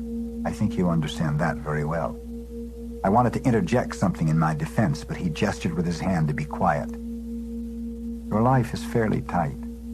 You faithfully carried out everything I've told you to do. Everything that my benefactor taught me in the first stage of learning I've passed on to you. The rule is right. The steps cannot be changed. You've done everything one has to do, and yet you don't see. But to those who see, like Gennaro, you appear as though you see. I rely on that, and I'm fooled. You always turn around and behave like an idiot who doesn't see, which of course is right for you." Don Juan's words distressed me profoundly. I don't know why, but I was close to tears. I began to talk about my childhood, and a wave of self-pity enveloped me. Don Juan stared at me for a brief moment and then moved his eyes away. It was a penetrating glance. Then he steered the conversation to my childhood. "Why was your childhood sad?" he asked with a serious expression. I told him that my childhood had not really been sad, but perhaps a bit difficult. "Everybody feels that way," he said, looking at me again. "I too was very unhappy and afraid when I was a child. To be an Indian is hard, very hard. But the memory of that time no longer has meaning for me beyond that it was hard. I had ceased to think about the hardship of my life even before I had learned to see. I was a skinny child," he went on, "and I was always afraid." "So was I said. "What I remember the most is the terror and sadness that fell upon me when the Mexican soldiers killed my mother," he said softly, as if the memory was still painful. "Perhaps it was better that her life was over then. I wanted to be killed with her because I was a child. But the soldiers picked me up and beat me. When I grabbed onto my mother's body, they hit my fingers with a horsewhip and broke them. I didn't feel any pain, but I couldn't grasp anymore, and then they dragged me away." He stopped talking. His eyes were still closed, and I could detect a very slight tremor in his lips. A profound sadness began to overtake me. Images of my own childhood started to flood my mind. That was the time of the great Yaqui Wars. The Mexican soldiers came upon us unexpectedly while my mother was cooking some food. She was a helpless woman. They killed her for no reason at all. It doesn't make any difference that she died that way. Not really. And yet for me it does. I cannot tell myself why, though. It just does. I thought they had killed my father too, but they hadn't. He was wounded. Later on they put us in a train like cattle and closed the door. For days they kept us there in the dark like animals. They kept us alive with bits of food they threw into the wagon from time to time. My father died of his wounds in that wagon. He became delirious with pain and fever and went on telling me that I had to survive. He kept on telling me that until the very last moment of his life. The people took care of me. They gave me food. An old woman curer fixed the broken bones of my hand. And as you can see, I live. Life has been neither good nor bad to me. Life has been hard. Life is hard. And for a child, it is sometimes horror itself. In an instant, my feelings of empathy for Don Juan gave way to a sensation of disgust with myself. I had actually taken notes, as if Don Juan's life were merely a clinical case. I was on the verge of ripping up my notes when Don Juan poked my calf with his toe to attract my attention. He said he was seeing a light of violence around me and wondered whether I was going to start beating him. His laughter was a delightful break. He said that I was given to outbursts of violent behavior, but that I was not really mean, and that most of the time the violence was against myself. "You're right, Don Juan," I said. "Of course," he said, laughing. I promised my father that I would live to destroy his assassins. I carried that promise with me for years. Now the promise is changed. I'm no longer interested in destroying anybody. Today, I feel sad, not because my mother and father died the way they did. I feel sad because they were Indians. They lived like Indians and died like Indians. and never knew that they were, before anything else, men. I went back to visit Don Juan on May 30th, 1969, and bluntly told him that I wanted to take another crack at seeing. He shook his head negatively and laughed, and I felt compelled to protest. He told me I had to be patient and the time was not right, but I doggedly insisted I was ready. He did not seem annoyed with my nagging requests. He tried, nevertheless, to change the subject. I did not let go and asked him to advise me what to do in order to overcome my impatience. You must act like a warrior, he said. How? One learns to act like a warrior by acting, not by talking. You must completely forget the Guardian before you can again embark on the quest of seeing, he said. How can anyone forget the Guardian? A warrior has to use his will and his patience to forget. In fact, a warrior has only his will and his patience, and with them he builds anything he wants. But I'm not a warrior. You have started learning the ways of sorcerers. You have no more time for retreats or for regrets. You only have time to live like a warrior and work for patience and will, whether you like it or not. Well, how does a warrior work for them? Don Juan thought for a long time before answering. I think there's no way of talking about it, he finally said, especially about will. Will is something very special. It happens mysteriously. There's no real way of telling how one uses it, except that the results of using the will are astounding. Perhaps the first thing that one should do is to know that one can develop the will. A warrior knows that and proceeds to wait for it. Your mistake is not to know that you are waiting for your will. My benefactor told me that a warrior knows that he is waiting and knows what he is waiting for. In your case, you know that you're waiting. You've been here with me for years, yet you don't know what you are waiting for. It is very difficult, if not impossible, for the average man to know what he is waiting for. A warrior, however, has no problems. He knows that he is waiting for his will. Is will the control we may have over ourselves, I asked? You may say that it is a kind of control. Do you think I can exercise my will, for instance, by denying myself certain things? Such as asking questions, he interjected. He said it in such a mischievous tone that I had to stop writing to look at him. We both laughed. No, he said. Denying yourself is an indulgence, and I don't recommend anything of the kind. That is the reason why I let you ask all the questions you want. If I told you to stop asking questions, you might warp your will trying to do that. The indulgence of denying is by far the worst. It forces us to believe that we are doing great things, when in effect we are only fixed within ourselves. I've told you that when you talk, you only get confused, he said, and laughed. But at least now you know you are waiting for your will. You still don't know what it is or how it could happen to you, so watch carefully everything you do. The very thing that could help you develop your will is amidst all the little things you do. My benefactor said that when a man embarks on the paths of sorcery, he becomes aware in a gradual manner that ordinary life has been forever left behind, that knowledge is indeed a frightening affair, that the means of the ordinary world are no longer a buffer for him, and that he must adopt a new way of life if he is going to survive. The first thing he ought to do at that point is to want to become a warrior, a very important step and decision. The frightening nature of knowledge leaves one no alternative but to become a warrior. By the time knowledge becomes a frightening affair, the man also realizes that death is the irreplaceable partner that sits next to him on the mat. Every bit of knowledge that becomes power has death as its central force. Death lends the ultimate touch, and whatever is touched by death indeed becomes power. A man who follows the paths of sorcery is confronted with imminent annihilation every turn of the way, and unavoidably he becomes keenly aware of his death.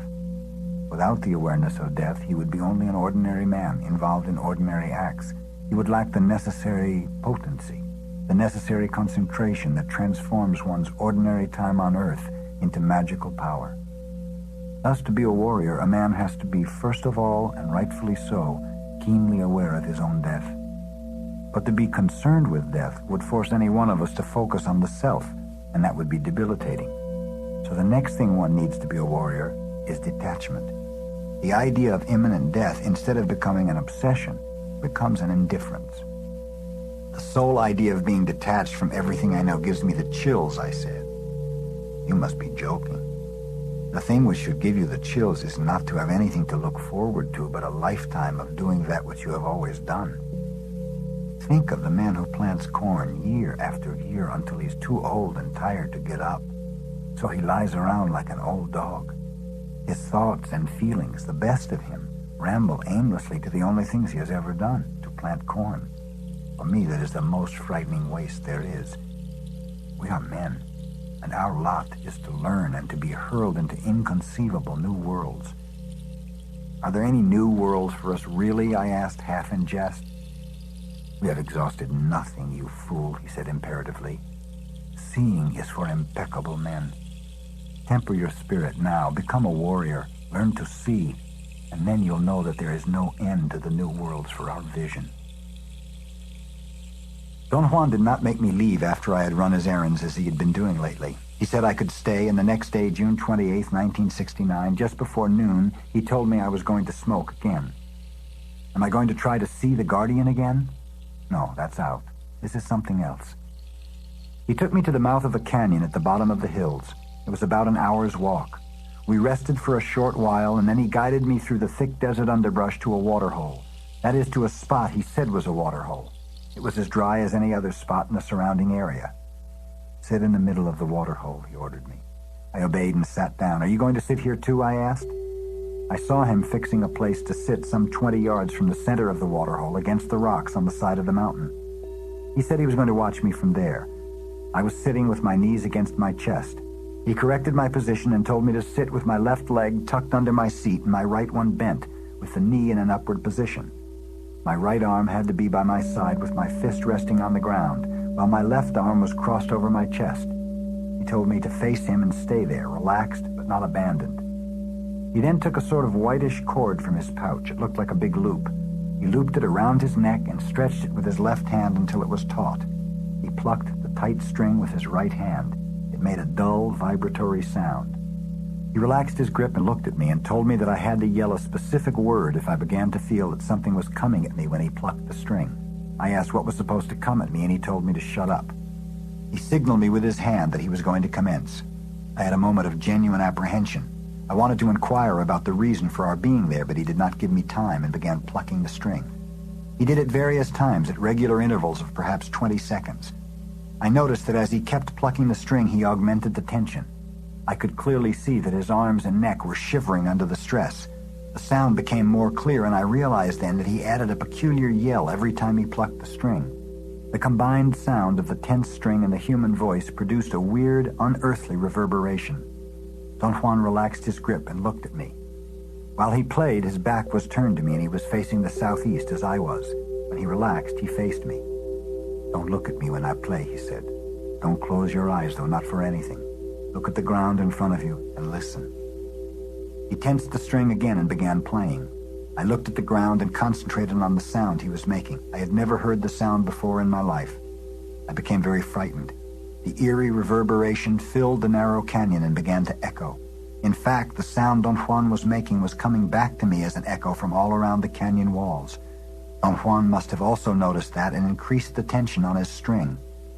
Although Don Juan had changed the pitch, the echo seemed to subside, and then it seemed to concentrate on one point toward the southeast. Don Juan reduced the tension of the string by degrees until I heard a final, dull twang. He put the string inside his pouch and walked toward me. He helped me stand up. I noticed then that the muscles of my arms and legs were stiff like rocks. I was literally soaked in perspiration. I had no idea I had been perspiring so heavily. Drops of sweat ran into my eyes and made them burn. Don Juan practically dragged me out of the place. I tried to say something, but he put his hand over my mouth. Instead of leaving the canyon the way we had come in, Don Juan made a detour. We climbed the side of the mountain and ended up in some hills very far from the mouth of the canyon. We walked in dead silence to his house. It was already dark by the time we got there. I have the proper thing for you to do, Don Juan said to me as soon as I woke up the next morning. You will start it today. There isn't much time, you know. What was the string you played, Don Juan? A spirit catcher. Mine is a wild boar.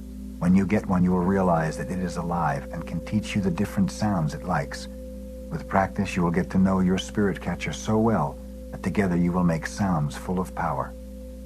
Why did you take me to look for the spirit of the waterhole, Don Juan? You'll know that very soon. Around 10 o'clock the next morning, Don Juan took his pipe out of its sheath, filled it with smoking mixture, then handed it to me and told me to carry it to the bank of the stream. Don Juan made me smoke twice the amount I had smoked during previous attempts. At a given moment, he leaned over and whispered in my right ear that he was going to teach me how to use the water in order to move. I tried to focus my gaze on the water, but its movement distracted me. My mind and my eyes began to wander onto other features of the immediate surroundings. Don Juan bobbed my head up and down and ordered me again to gaze only at the water and not to think at all. He said it was difficult to stare at the moving water and that one had to keep on trying. I tried 3 times, and every time I became distracted by something else. Don Juan very patiently shook my head every time. Finally, I noticed that my mind and my eyes were focusing on the water. In spite of its movement, I was becoming immersed in my view of its liquidness. The water became slightly different. It seemed to be heavier and uniformly grayish-green. I could notice the ripples it made as it moved. The ripples were extremely sharp. And then suddenly I had the sensation that I was not looking at a mass of moving water, but at a picture of water. What I had in front of my eyes was a frozen segment of the running water. The ripples were immobile. I could look at every one of them. Then they began to acquire a green phosphorescence, and a sort of green fog oozed out of them. The fog expanded in ripples, and as it moved, its greenness became more brilliant until it was a dazzling radiance that covered everything. "Look at the water in front of you," I heard him saying, "but don't let its sound carry you anywhere. If you let the sound of the water carry you, I may never be able to find you and bring you back. Now get into that green fog and listen to my voice." I heard and understood him with extraordinary clarity. I began looking at the water fixedly and had a very peculiar sensation of physical pleasure, an itch, an undefined happiness.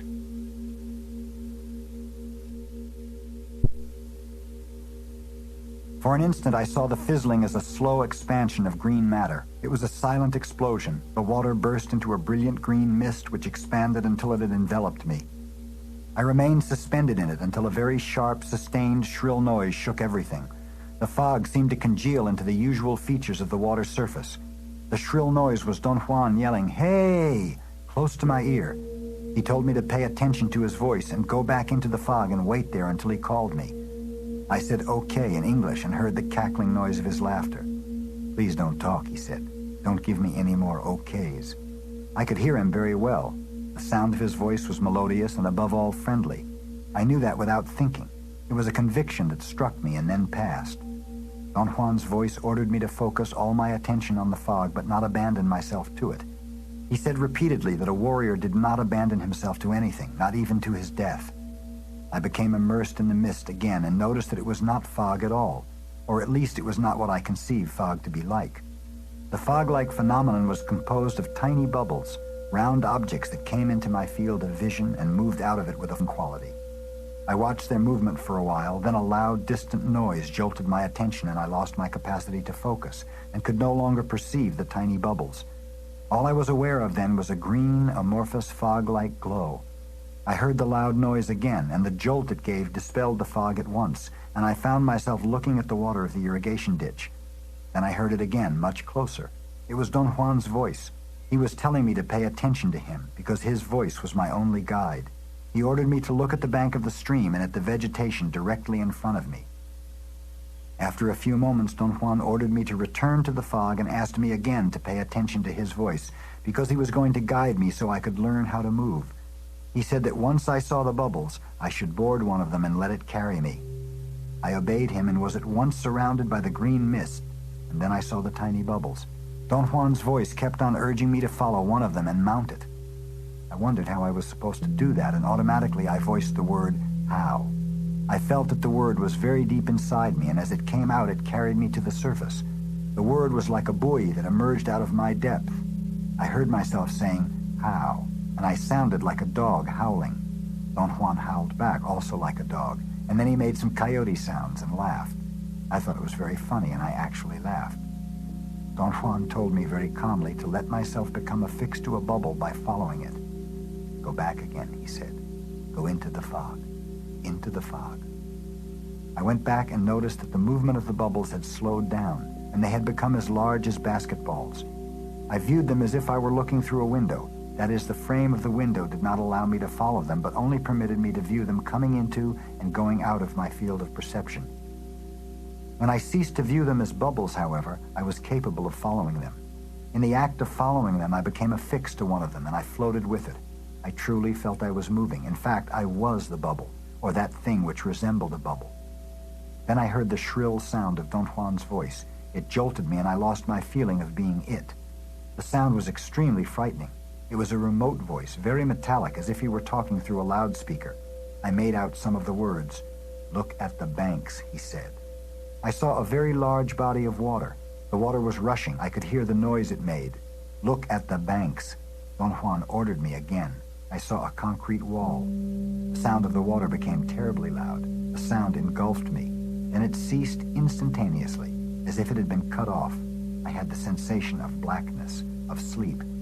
I became aware that I was immersed in the irrigation ditch. Don Juan was splashing water in my face as he hummed. Then he submerged me in the ditch. He pulled my head up over the surface and let me rest it on the bank as he held me by the back of my shirt collar. Don Juan told me to come out. I noticed an urgency in his voice. "I'm green," I said. "Cut it out," he said imperatively. "You have no time. Get out of there. The water is about to trap you. Get out of it. Out! Out!" I panicked and jumped out. "This time you must tell me everything that took place," he said matter-of-factly, as soon as we sat facing each other inside his room. He was not interested in the sequence of my experience. He wanted to know only what I had encountered when he told me to look at the bank. He was interested in details. I described the wall I had seen. "You moved very fast," he said. "As fast as a man who knows how to perform this technique. I had a hard time keeping up with you." "You mean, Don Juan, that I really traveled in the water?" "You did, and very far, too." "How far?" "You wouldn't believe it." I tried to coax him into telling me, but he dropped the subject and said he had to leave for a while. Don Juan returned the next day late in the afternoon. In the meantime, I had written down everything I could recollect about my perceptions. When Don Juan arrived at his house in the late afternoon, I accosted him and insisted on reading my account to him. He refused to listen and made me sit down. He sat facing me. He was not smiling. He seemed to be thinking, judging by the penetrating look in his eyes, which were fixed above the horizon. "I think you must be aware by now," he said in a tone that was suddenly very severe, "that everything is mortally dangerous. The water is as deadly as the Guardian. If you don't watch out, the water will trap you. It nearly did that yesterday. But in order to be trapped, a man has to be willing. There's your trouble. You're willing to abandon yourself." I did not know what he was talking about. His attack on me had been so sudden that I was disoriented. I raised the point that it was humanly impossible to be controlled at all times. He maintained that for a warrior there was nothing out of control. I brought up the idea of accidents and said that what happened to me at the water canal could certainly be classed as an accident, since I neither meant it nor was I aware of my improper behavior.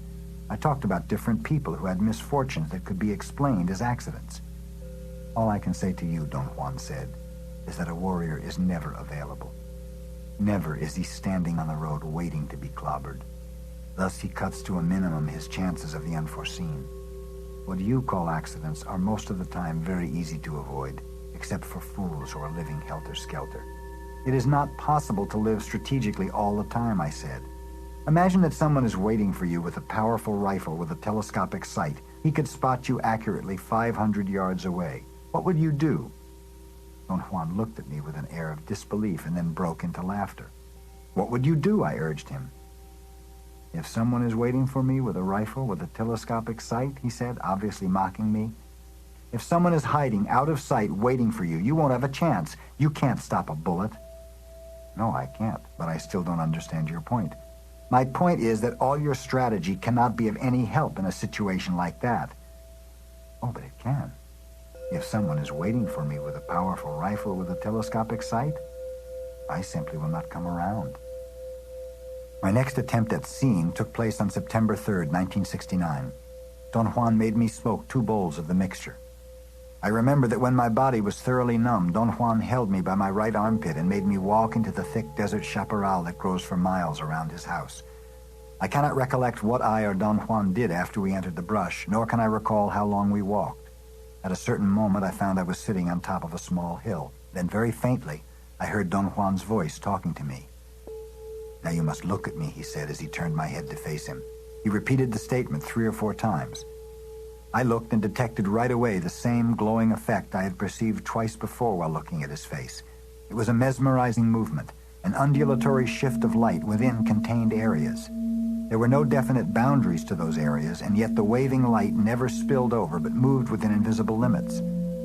I scanned the glowing object in front of me, and immediately it started to lose its glow, and the familiar features of Don Juan's face emerged, or rather became superimposed on the fading glow. I must have then focused my gaze again. Don Juan's features faded, and the glow intensified. I had placed my attention on an area which must have been his left eye.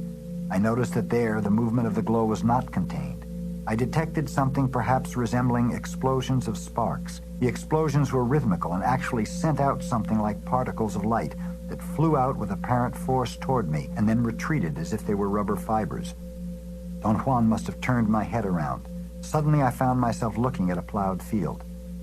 "Now look ahead," I heard Don Juan saying.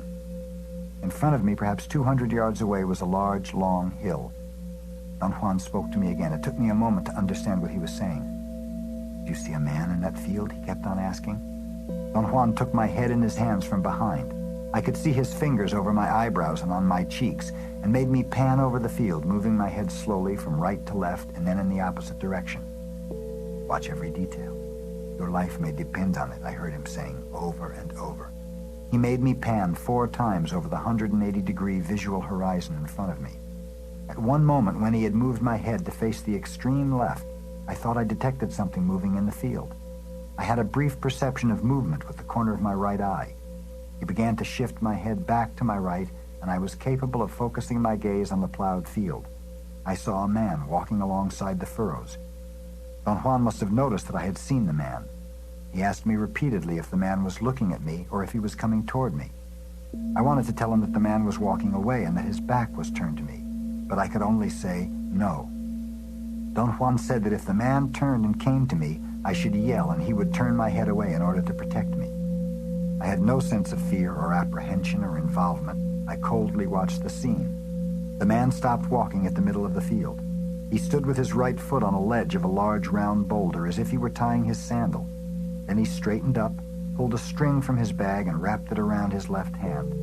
He turned his back to me and, facing the top of the hill, began scanning the area in front of him. I thought he was scanning because of the way he moved his head, which he kept turning slowly to his right. I saw him in profile, and then he began to turn his whole body toward me until he was looking at me. He actually jerked his head or moved it in such a way that I knew beyond a doubt that he had seen me. He extended his left arm in front of him, pointing to the ground, and holding his arm in that position, he began to walk toward me. "He's coming," I yelled without any difficulty. Don Juan must have turned my head around, for next I was looking at the chaparral. I saw Don Juan moving to a spot perhaps 20 yards away. He walked with such incredible speed and agility that I could hardly believe it was Don Juan. He turned around and faced me and ordered me to gaze at him. His face was glowing. It looked like a blotch of light. He said something to me. I struggled to understand and lost my view of the glow. And then I saw Don Juan as I see him in everyday life. He was a couple of feet away from me. He sat down facing me. I perceived once more the effect of pulsating explosions of light emanating from an area which must have been his left eye. I noticed that perceiving was more than sighting. It was feeling. The pool of dark liquid light had an extraordinary depth. It was friendly, kind. The glow had a very lovely and delicate way of touching me, of soothing me, which gave me a sensation of exquisiteness. Don Juan must have turned me around once more, for I was again looking at the plowed field. I heard him telling me to watch the man. The man was standing by the boulder looking at me. I could not distinguish his features. His hat covered most of his face. After a moment, he tucked his bag under his right arm and began to walk away toward my right. He walked almost to the end of the plowed area, changing direction, and took a few steps toward the gully. Then I lost control of my focusing, and he vanished, and so did the total scenery. The image of the desert shrubs became superimposed on it. I do not recollect how I returned to Don Juan's house, nor do I remember what he did to bring me back. When I woke up, I was lying on my straw mat in Don Juan's room. I looked at my watch. It was 11 p.m. I went back to sleep, and by 1 o'clock the next afternoon, I thought I was myself again. I wandered to the back and found Don Juan sitting by the irrigation ditch. When he saw me approaching, he made frantic gestures to make me stop and go back into the house. "Run inside," he yelled. I ran into the house and he joined me a while later. "Don't ever come after me," he said. "If you want to see me, wait for me here." I apologized. He told me not to waste myself in silly apologies which did not have the power to cancel my acts. He said that he had had a very difficult time bringing me back and that he had been interceding for me at the water. "We have to take a chance now and wash you in the water," he said. I assured him I felt fine. He gazed into my eyes for a long time. "Come with me," he said. "I'm going to put you in the water." "I'm fine," I said. "Look, I'm taking notes." He pulled me up from my mat with considerable force. "Don't indulge," he said. "In no time at all you will fall asleep again. Maybe I won't be able to wake you up this time." We ran to the back of his house. Before we reached the water, he told me in a most dramatic tone to shut my eyes tight and not to open them until he said to. He told me that if I gazed at the water even for an instant, I might die. I kept my eyes shut as he went on submerging and pulling me out of the water for hours. The change I experienced was remarkable. Whatever was wrong with me before I entered the water was so subtle that I did not really notice it until I compared it with the feeling of well-being and alertness I had while Don Juan kept me in the irrigation canal. Water got into my nose and I began to sneeze. Don Juan pulled me out and led me with my eyes still closed into the house. He made me change my clothes and then guided me into his room, had me sit down on my mat, arranged the direction of my body, and then told me to open my eyes. I opened them, and what I saw caused me to jump back and grab onto his leg. I experienced a tremendously confusing moment. Don Juan rapped me with his knuckles on the very top of my head. It was a quick blow which was not hard or painful, but somehow shocking. "What is the matter with you? What did you see?" he asked.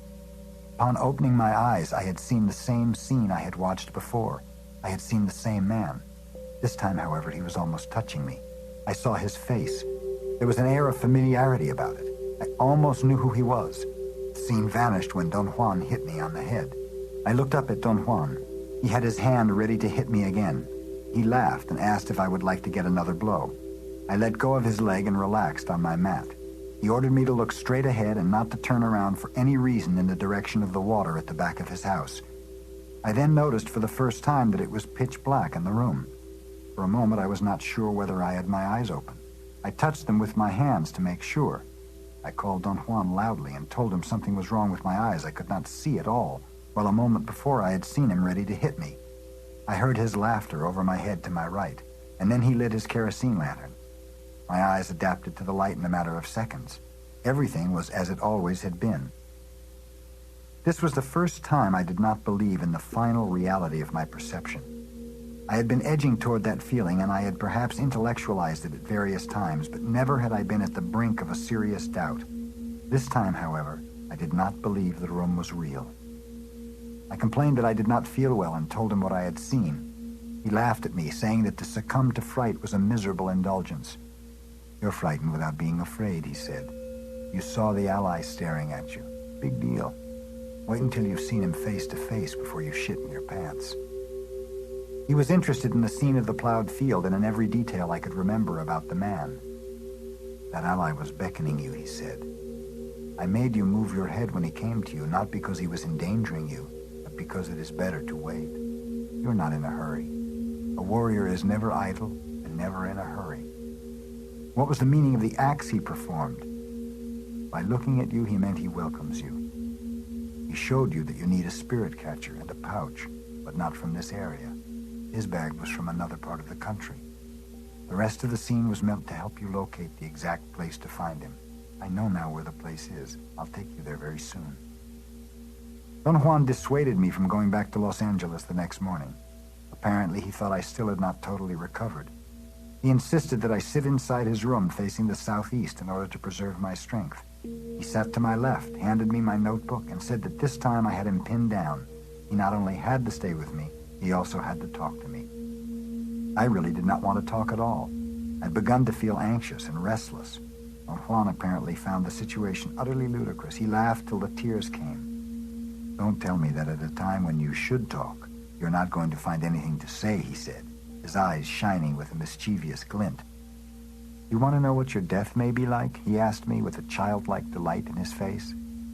I found his mischievous pleasure in teasing me rather comforting. It almost took the edge off my apprehension. "Okay, tell me," I said, and my voice cracked. He had a formidable explosion of laughter. He held his stomach and rolled on his side and mockingly repeated, "Okay, tell me," with a crack in his voice. "You drive a great deal," he went on saying. "So you may find yourself at a given moment behind the wheel again. It will be a very fast sensation that won't give you time to think. Suddenly, let's say, you would find yourself driving as you have done thousands of times. But before you could wonder about yourself, you would notice a strange formation in front of your windshield. If you look closer, you'd realize that it is a cloud that looks like a shiny whorl. It would resemble, let's say, a face right in the middle of the sky in front of you. As you watched it, you would see it moving backward until it was only a brilliant point in the distance, and then you would notice that it began moving toward you again. It would pick up speed, and in a blink of an eye, it would smash against the windshield of your car. You're strong. I'm sure it would take death a couple of whams to get you. By then you would know where you were and what was happening to you. The face would recede again to a position on the horizon, would pick up speed and smash against you. The face would enter inside you, and then you'd know. It was the Allies' face all the time, or it was me talking, or you writing. Death was nothing all the time, nothing. It was a little dot lost in the sheets of your notebook, and yet it would enter inside you with an uncontrollable force and would make you expand. It would make you flat and extend you over the sky and the earth and beyond, and you would be like a fog of tiny crystals, moving away. I was very taken by his description of my death. I had expected to hear something so different. I could not say anything for a long time. Death enters through the belly, he continued, right through the gap of the will. That area is the most important and sensitive part of a man. It is the area of the will and also the area through which all of us die. I know it because my ally has guided me to that stage. A sorcerer tunes his will by letting his death overtake him. And when he is flat and begins to expand, his impeccable will takes over and assembles the fog into one person again. Don Juan made a strange gesture. He opened his hands like two fans, lifted them to the level of his elbows, turned them until his thumbs were touching his sides, and then brought them slowly together at the center of his body over his navel. He kept them there for a moment. His arms shivered with the strain. Then he brought them up until the tips of his middle fingers touched his forehead, and then pulled them down in the same position to the center of his body. It was a formidable gesture. Don Juan had performed it with such force and beauty that I was spellbound. Later on, he wanted me to drive him to the nearby town. I mentioned that driving would be a welcome change for me because I was still shaky. The idea that a sorcerer actually played with his death was quite gruesome to me. To be a sorcerer is a terrible burden, he said in a reassuring tone. I've told you that it is much better to learn to see. A man who sees is everything. In comparison, the sorcerer is a sad fellow. What is sorcery, Don Juan? He looked at me for a long time as he shook his head almost imperceptibly. Sorcery is to apply one's will to a key joint, he said. Sorcery is interference. A sorcerer searches and finds the key joint of anything he wants to affect, and then he applies his will to it. A sorcerer doesn't have to see to be a sorcerer. All he has to know is how to use his will. I asked him to explain what he meant by a key joint. He thought for a while, and then he said that he knew what my car was. It's obviously a machine, I said. I mean, your car is the spark plugs.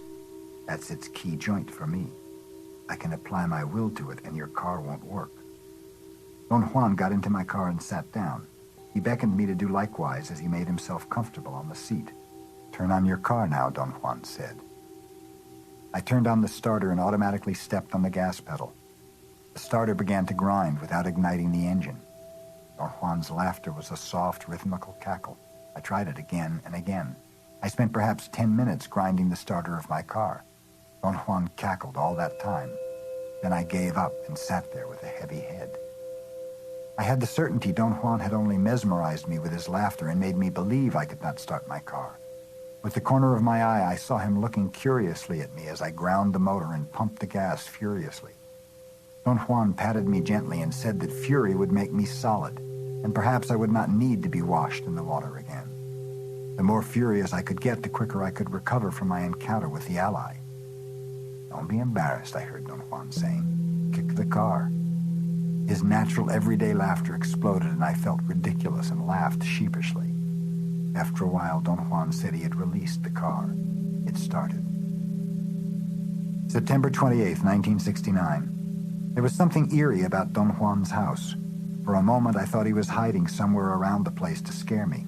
I called out to him and then gathered enough nerve to walk inside. Don Juan was not there. I put the 2 bags of groceries I had brought on a pile of firewood and sat down to wait for him, as I had done dozens of times before.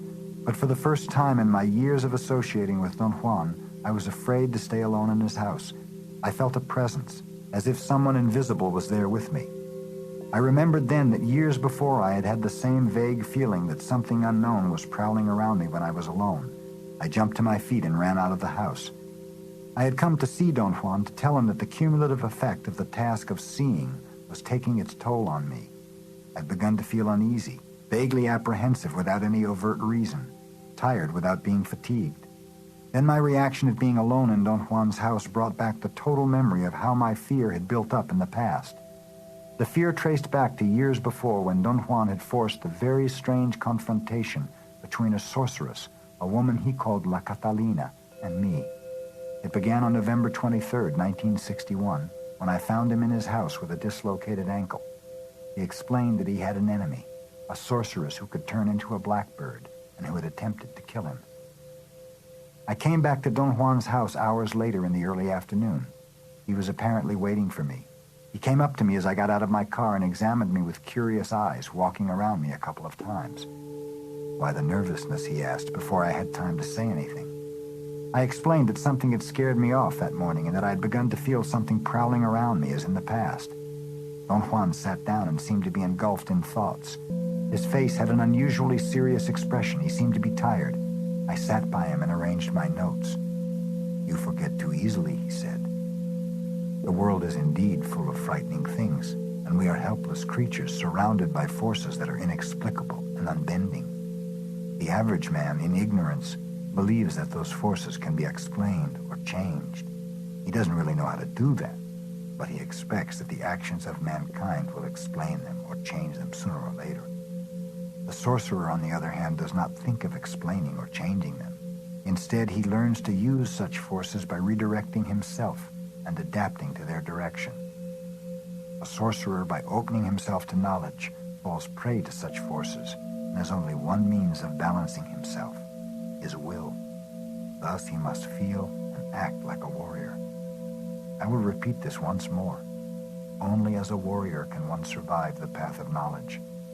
What helps a sorcerer live a better life is the strength of being a warrior." This brings us to the last point you must know about a warrior, he said. A warrior selects the items that make his world. Act like a warrior and select the items of your world. You cannot surround yourself with things helter-skelter any longer. I tell you this in a most serious vein. Now, for the first time, you're not safe in your old way of life. Years ago, I told you that in his day-to-day life, a warrior chooses to follow the path with heart. It is the consistent choice of the path with heart which makes a warrior different from the average man. He knows that a path has a heart when he is one with it, when he experiences a great peace and pleasure traversing its length. The things a warrior selects to make his shields are the items of a path with heart. This is your turning point. Now you must surround yourself with the items of a path with heart, and you must refuse the rest, or you will perish in the next encounter. I may add that you don't need to ask for the encounter any longer. An ally can now come to you in your sleep, while you are talking to your friends, while you are writing. For years I have truly tried to live in accordance with your teachings, I said. Obviously I have not done well. How can I do better now? You think and talk too much. You must stop talking to yourself. What do you mean? You talk to yourself too much. You're not unique at that. Every one of us does that. We carry on an internal talk. Think about it. Whenever you are alone, what do? I talk to myself. What do you talk to yourself about? I don't know, anything, I suppose. I'll tell you what we talk to ourselves about. We talk about our world. In fact, we maintain our world with our internal talk. How do we do that? Whenever we finish talking to ourselves, the world is always as it should be. We renew it. We kindle it with life. We uphold it with our internal talk. Not only that, but we also choose our paths as we talk to ourselves. Thus we repeat the same choices over and over until the day we die, because we keep on repeating the same internal talk over and over until the day we die. The warrior is aware of this and strives to stop his talking. This is the last point you have to know if you want to live like a warrior. How can I stop talking to myself? First of all, you must use your ears to take some of the burden from your eyes. We have been using our eyes to judge the world since the time we were born. We talk to others and to ourselves mainly about what we see. A warrior is aware of that and listens to the world. He listens to the sounds of the world. The world is such and such or so and so only because we tell ourselves that that is the way it is. If we stop telling ourselves that the world is so and so, the world will stop being so and so. The world is incomprehensible. We won't ever understand it. We won't ever unravel its secrets. Thus, we must treat it as it is, a sheer mystery. An average man doesn't do this, though. The world is never a mystery for him, and when he arrives at old age, he is convinced he has nothing more to live for. An old man has not exhausted the world. He has only exhausted what people do. But in his stupid confusion, he believes that the world has no more mysteries for him. What a wretched price to pay for our shields. A warrior is aware of this confusion and learns to treat things properly. The things that people do cannot under any conditions be more important than the world. And thus a warrior treats the world as an endless mystery, and what people do as an endless folly. I began the exercise of listening to the sounds of the world and kept at it for 2 months, as Don Juan had specified.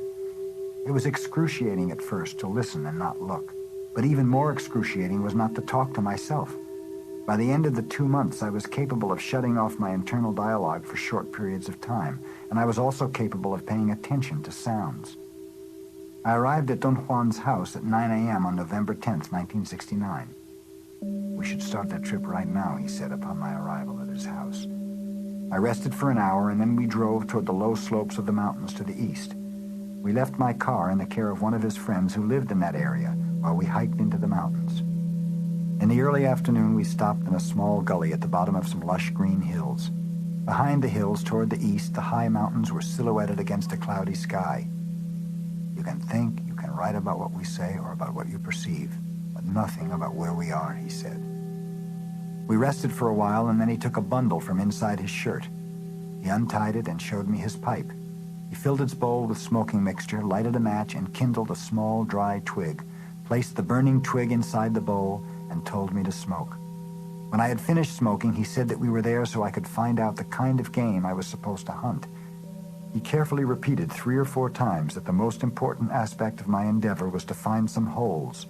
He emphasized the word holes and said that inside them a sorcerer could find all sorts of messages and directions.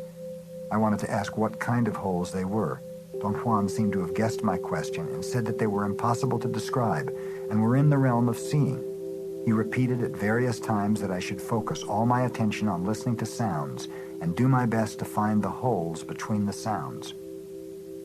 I began to listen, and I could distinguish the whistling of birds, the wind rustling the leaves, the buzzing of insects. As I placed my individual attention on those sounds, I could actually make out 4 different types of bird whistlings.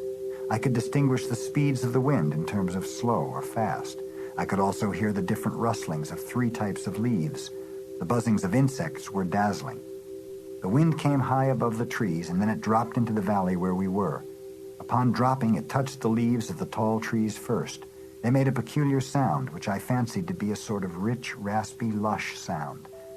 I could not count all the whistles of birds or buzzings of insects, yet I was convinced I was listening to each separate sound as it was produced.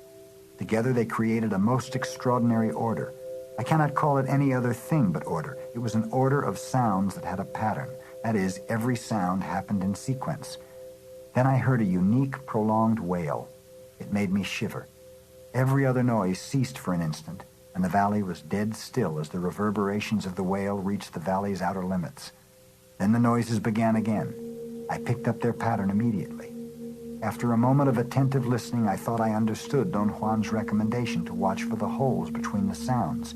The pattern of noises had spaces in between sounds. I heard again the piercing wail of Don Juan's spirit catcher. It did not jolt me, but the sounds again ceased for an instant, and I perceived such a cessation as a hole, a very large hole. At that precise moment, I shifted my attention from hearing to looking. I was looking at a cluster of low hills with lush green vegetation. The silhouette of the hills was arranged in such a way that from the place where I was looking, there seemed to be a hole on the side of one of the hills. It was a space in between two hills, and through it I could see the deep, dark, gray hue of the mountains in the distance. For a moment, I did not know what it was. It was as if the hole I was looking at was the hole in the sound. Then the noises began again, but the visual image of the huge hole remained. A short while later, I became even more keenly aware of the pattern of sounds and their order and the arrangement of their pauses. My mind was capable of distinguishing and discriminating among an enormous number of individual sounds. I could actually keep track of all the sounds. Thus, each pause between sounds was a definite whole. At a given moment, the pauses became crystallized in my mind and formed a sort of solid grid, a structure. I was not seeing or hearing it. I was feeling it with some unknown part of myself. Don Juan played his string once again. The sounds ceased as they had done before, creating a huge hole in the sound structure. This time, however, that big pause blended with the hole in the hills I was looking at. They became superimposed on each other. There was something of allure about it. It dominated my field of perception, and every single sound pattern which coincided with a feature of the environment was hinged on that hole. I heard once more the eerie wail of Don Juan's spirit catcher. All other sounds stopped. The two large holes seemed to light up, and next I was looking again at the plowed field. The ally was standing there as I had seen him before. The light of the total scene became very clear. I could see him plainly, as if he were 50 yards away. I could not see his face, his hat covered it. Then he began to come toward me, lifting up his head slowly as he walked. I could almost see his face, and that terrified me. I knew I had to stop him without delay. I had a strange surge in my body. I felt an outflow of power. I wanted to move my head to the side to stop the vision, but I could not do it. At that crucial instant, a thought came to my mind. I knew what Don Juan meant when he spoke of the items of a path with heart being the shields. There was something I wanted to do in my life, something very consuming and intriguing, something that filled me with great peace and joy. I knew the ally could not overcome me. I moved my head away without any trouble before I could see his entire face. I began hearing all the other sounds. They suddenly became very loud and shrill, as if they were actually angry with me. They lost their patterns and turned into an amorphous conglomerate of sharp, painful shrieks. Don Juan helped me walk to a very small stream. The pressure in my ears subsided very rapidly, and it took only a few minutes to wash me. Don Juan looked at me, shook his head in approval, and said I had made myself solid in no time at all.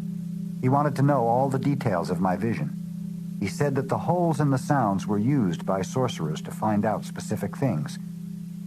What is important is that you saw the ally.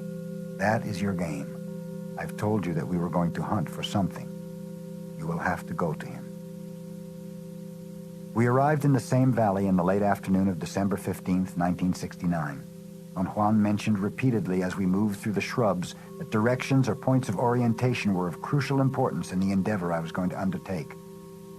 You must determine the right direction immediately upon arriving at the top of a hill, Don Juan said. As soon as you are on the top, face that direction. He pointed to the southeast.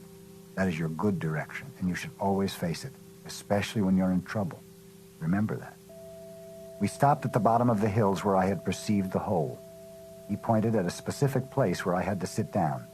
He sat next to me and in a very quiet voice gave me detailed instructions. He said that as soon as I reached the hilltop, I had to extend my right arm in front of me with the palm of my hand down and my fingers stretched like a fan, except the thumb, which had to be tucked against the palm. The spot over which the palm of your hand feels warm as you sweep your arm is the place where you must sit. And it is also the direction in which you must look, he said. If you are facing the south or the north, you have to make up your mind whether you feel strong enough to stay. If you have doubts about yourself, get up and leave. There's no need to stay if you're not confident. If you decide to stick around, clean an area big enough to build a fire about 5 feet away from your first point. The fire must be in a straight line in the direction you are looking. area where you build the fire is your second point. Sit on your first point and look at the fire. Sooner or later, the spirit will come and you will see it.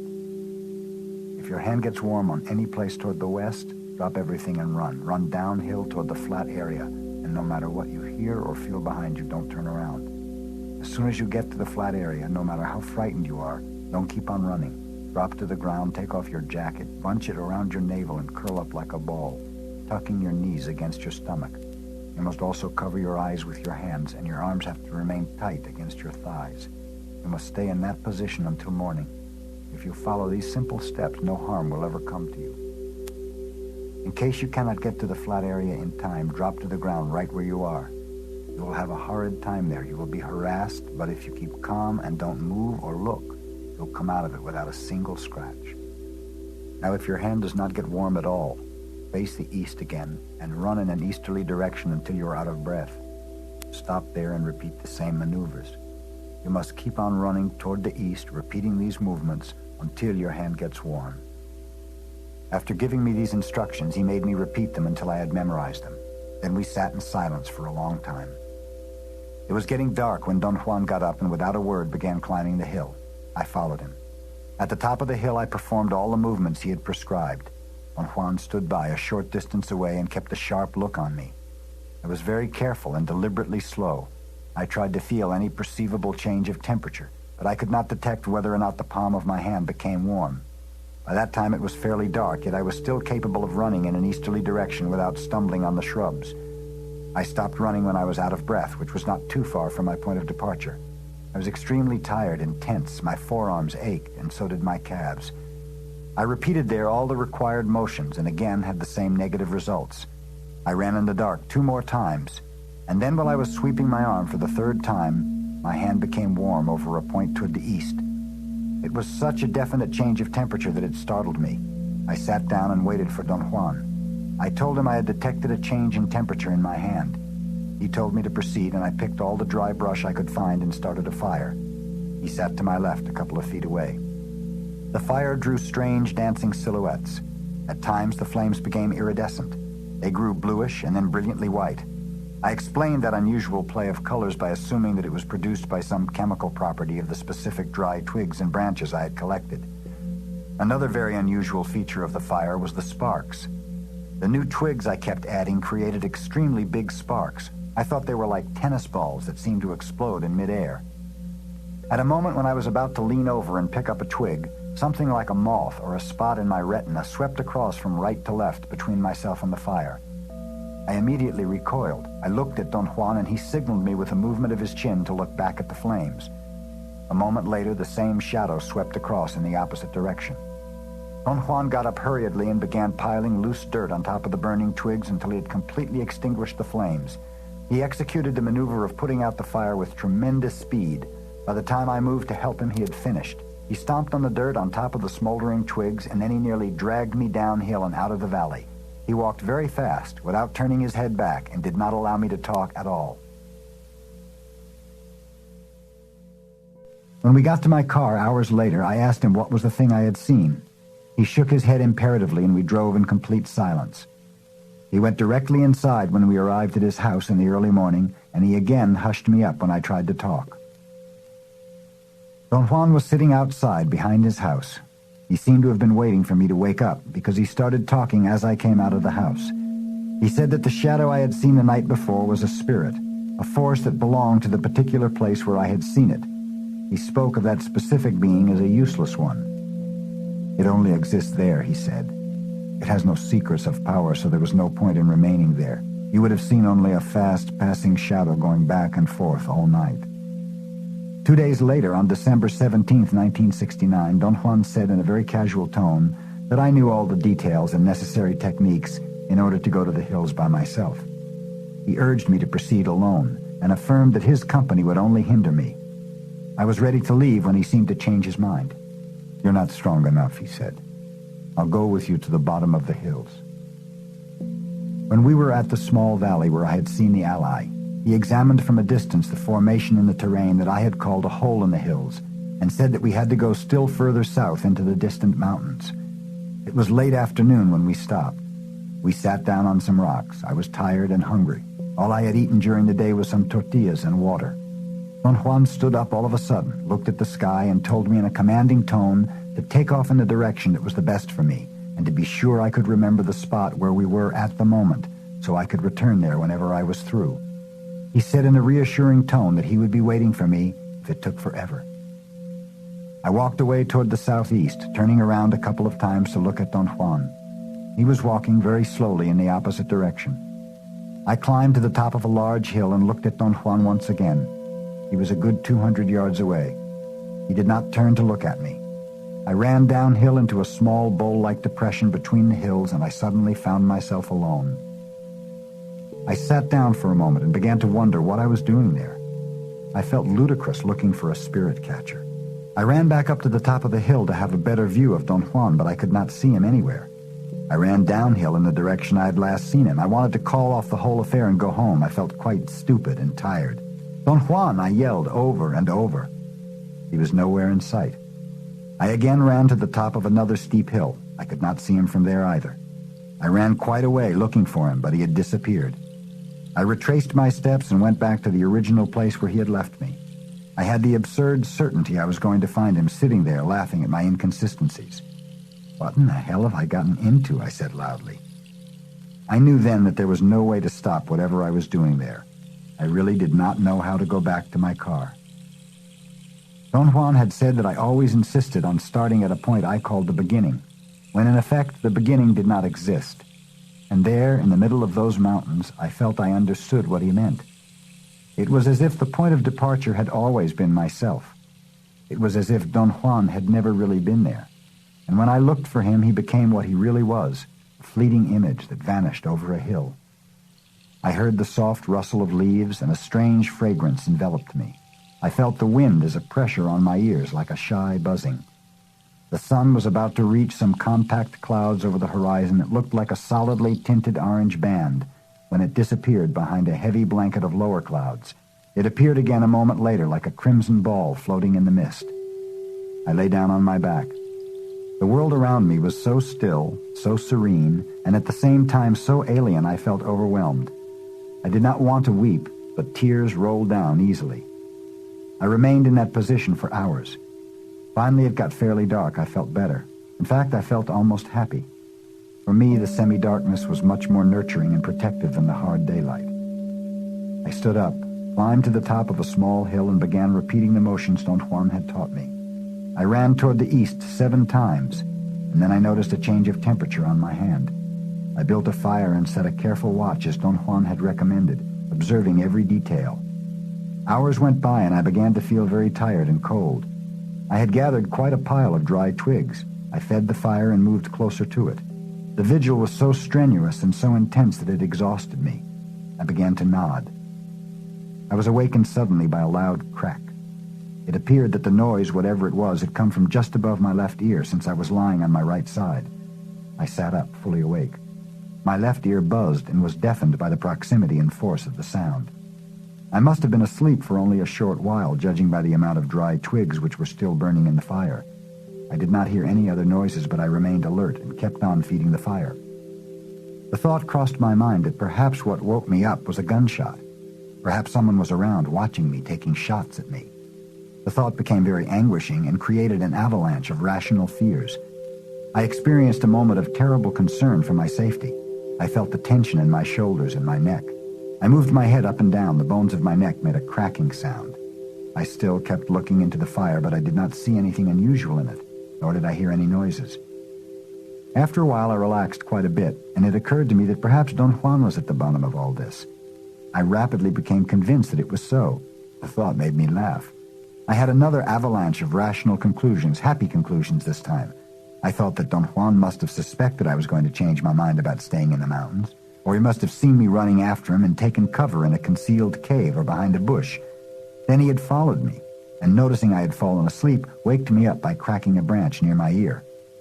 I added more twigs to the fire and began to look around in a casual and covert manner to see if I could spot him, even though I knew that if he was hiding around there, I would not be able to discover him. Everything was quite placid. The crickets, the wind roughing the trees on the slopes of the hill surrounding me, the soft cracking sound of the twigs catching on fire. Sparks flew around, but they were only ordinary sparks. Suddenly, I heard the loud noise of a branch snapping in two. The sound came from my left. I held my breath as I listened with utmost concentration. An instant later, I heard another branch snapping on my right. Then I heard the faint, faraway sound of snapping branches. It was as if someone was stepping on them and making them crack. The sounds were rich and full. They had a lusty quality. They also seemed to be getting closer to where I was. I had a very slow reaction and did not know whether to listen or stand up. I was deliberating what to do when all of a sudden the sound of snapping branches happened all around me. I was engulfed by them so fast that I barely had time to jump to my feet and stomp on the fire. I began to run downhill in the darkness. The thought crossed my mind as I moved through the shrubs that there was no flat land. I kept on trotting and trying to protect my eyes from the bushes. I was halfway down to the bottom of the hill when I felt something behind me almost touching me. It was not a branch. It was something I intuitively felt was overtaking me. This realization made me freeze. I took off my jacket, bundled it on my stomach, crouched over my legs, and covered my eyes with my hands as Don Juan had prescribed. I kept that position for a short while, and then I realized that everything around me was dead still. There were no sounds of any kind. I became extraordinarily alarmed. The muscles of my stomach contracted and shivered spasmodically. Then I heard another cracking sound. It seemed to have occurred far away, but it was extremely clear and distinct. It happened once more, closer to me. There was an interval of quietness, and then something exploded just above my head. The suddenness of the noise made me jump involuntarily, and I nearly rolled over on my side. It was definitely the sound of a branch being snapped in two. The sound had happened so close that I heard the rustling of the branch leaves as it was being cracked. Next, there was a downpour of crackling explosions. Branches were being snapped with great force all around me. The incongruous thing at that point was my reaction to the whole phenomenon. Instead of being terrified, I was laughing. I sincerely thought I had hit upon the cause of all that was happening. I was convinced that Don Juan was again tricking me. A series of logical conclusions cemented my confidence. I felt elated. I tried to imagine what I would do next if I were Don Juan. The sound of something slurping jolted me out of my mental exercise. I listened attentively. The sound happened again. I could not determine what it was. It sounded like an animal slurping water. It happened again, very close by. It was an almost sensual, exasperating sound of feet slushing in deep mud. Someone seemed to be walking, running, trotting on mud all around me. A logical doubt occurred to me. If Don Juan was doing all that, he had to be running in circles at an incredible speed. The rapidity of the sounds made that alternative impossible. I then thought that Don Juan must have confederates after all. The slushings actually vibrated.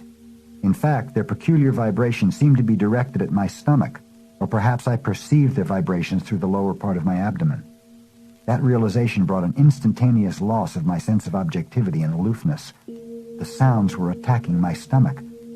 The question occurred to me, what if it was not Don Juan? Apparently, the phenomenon I was experiencing was not a game, and the another one of Don Juan's tricks theory was only my rude explanation.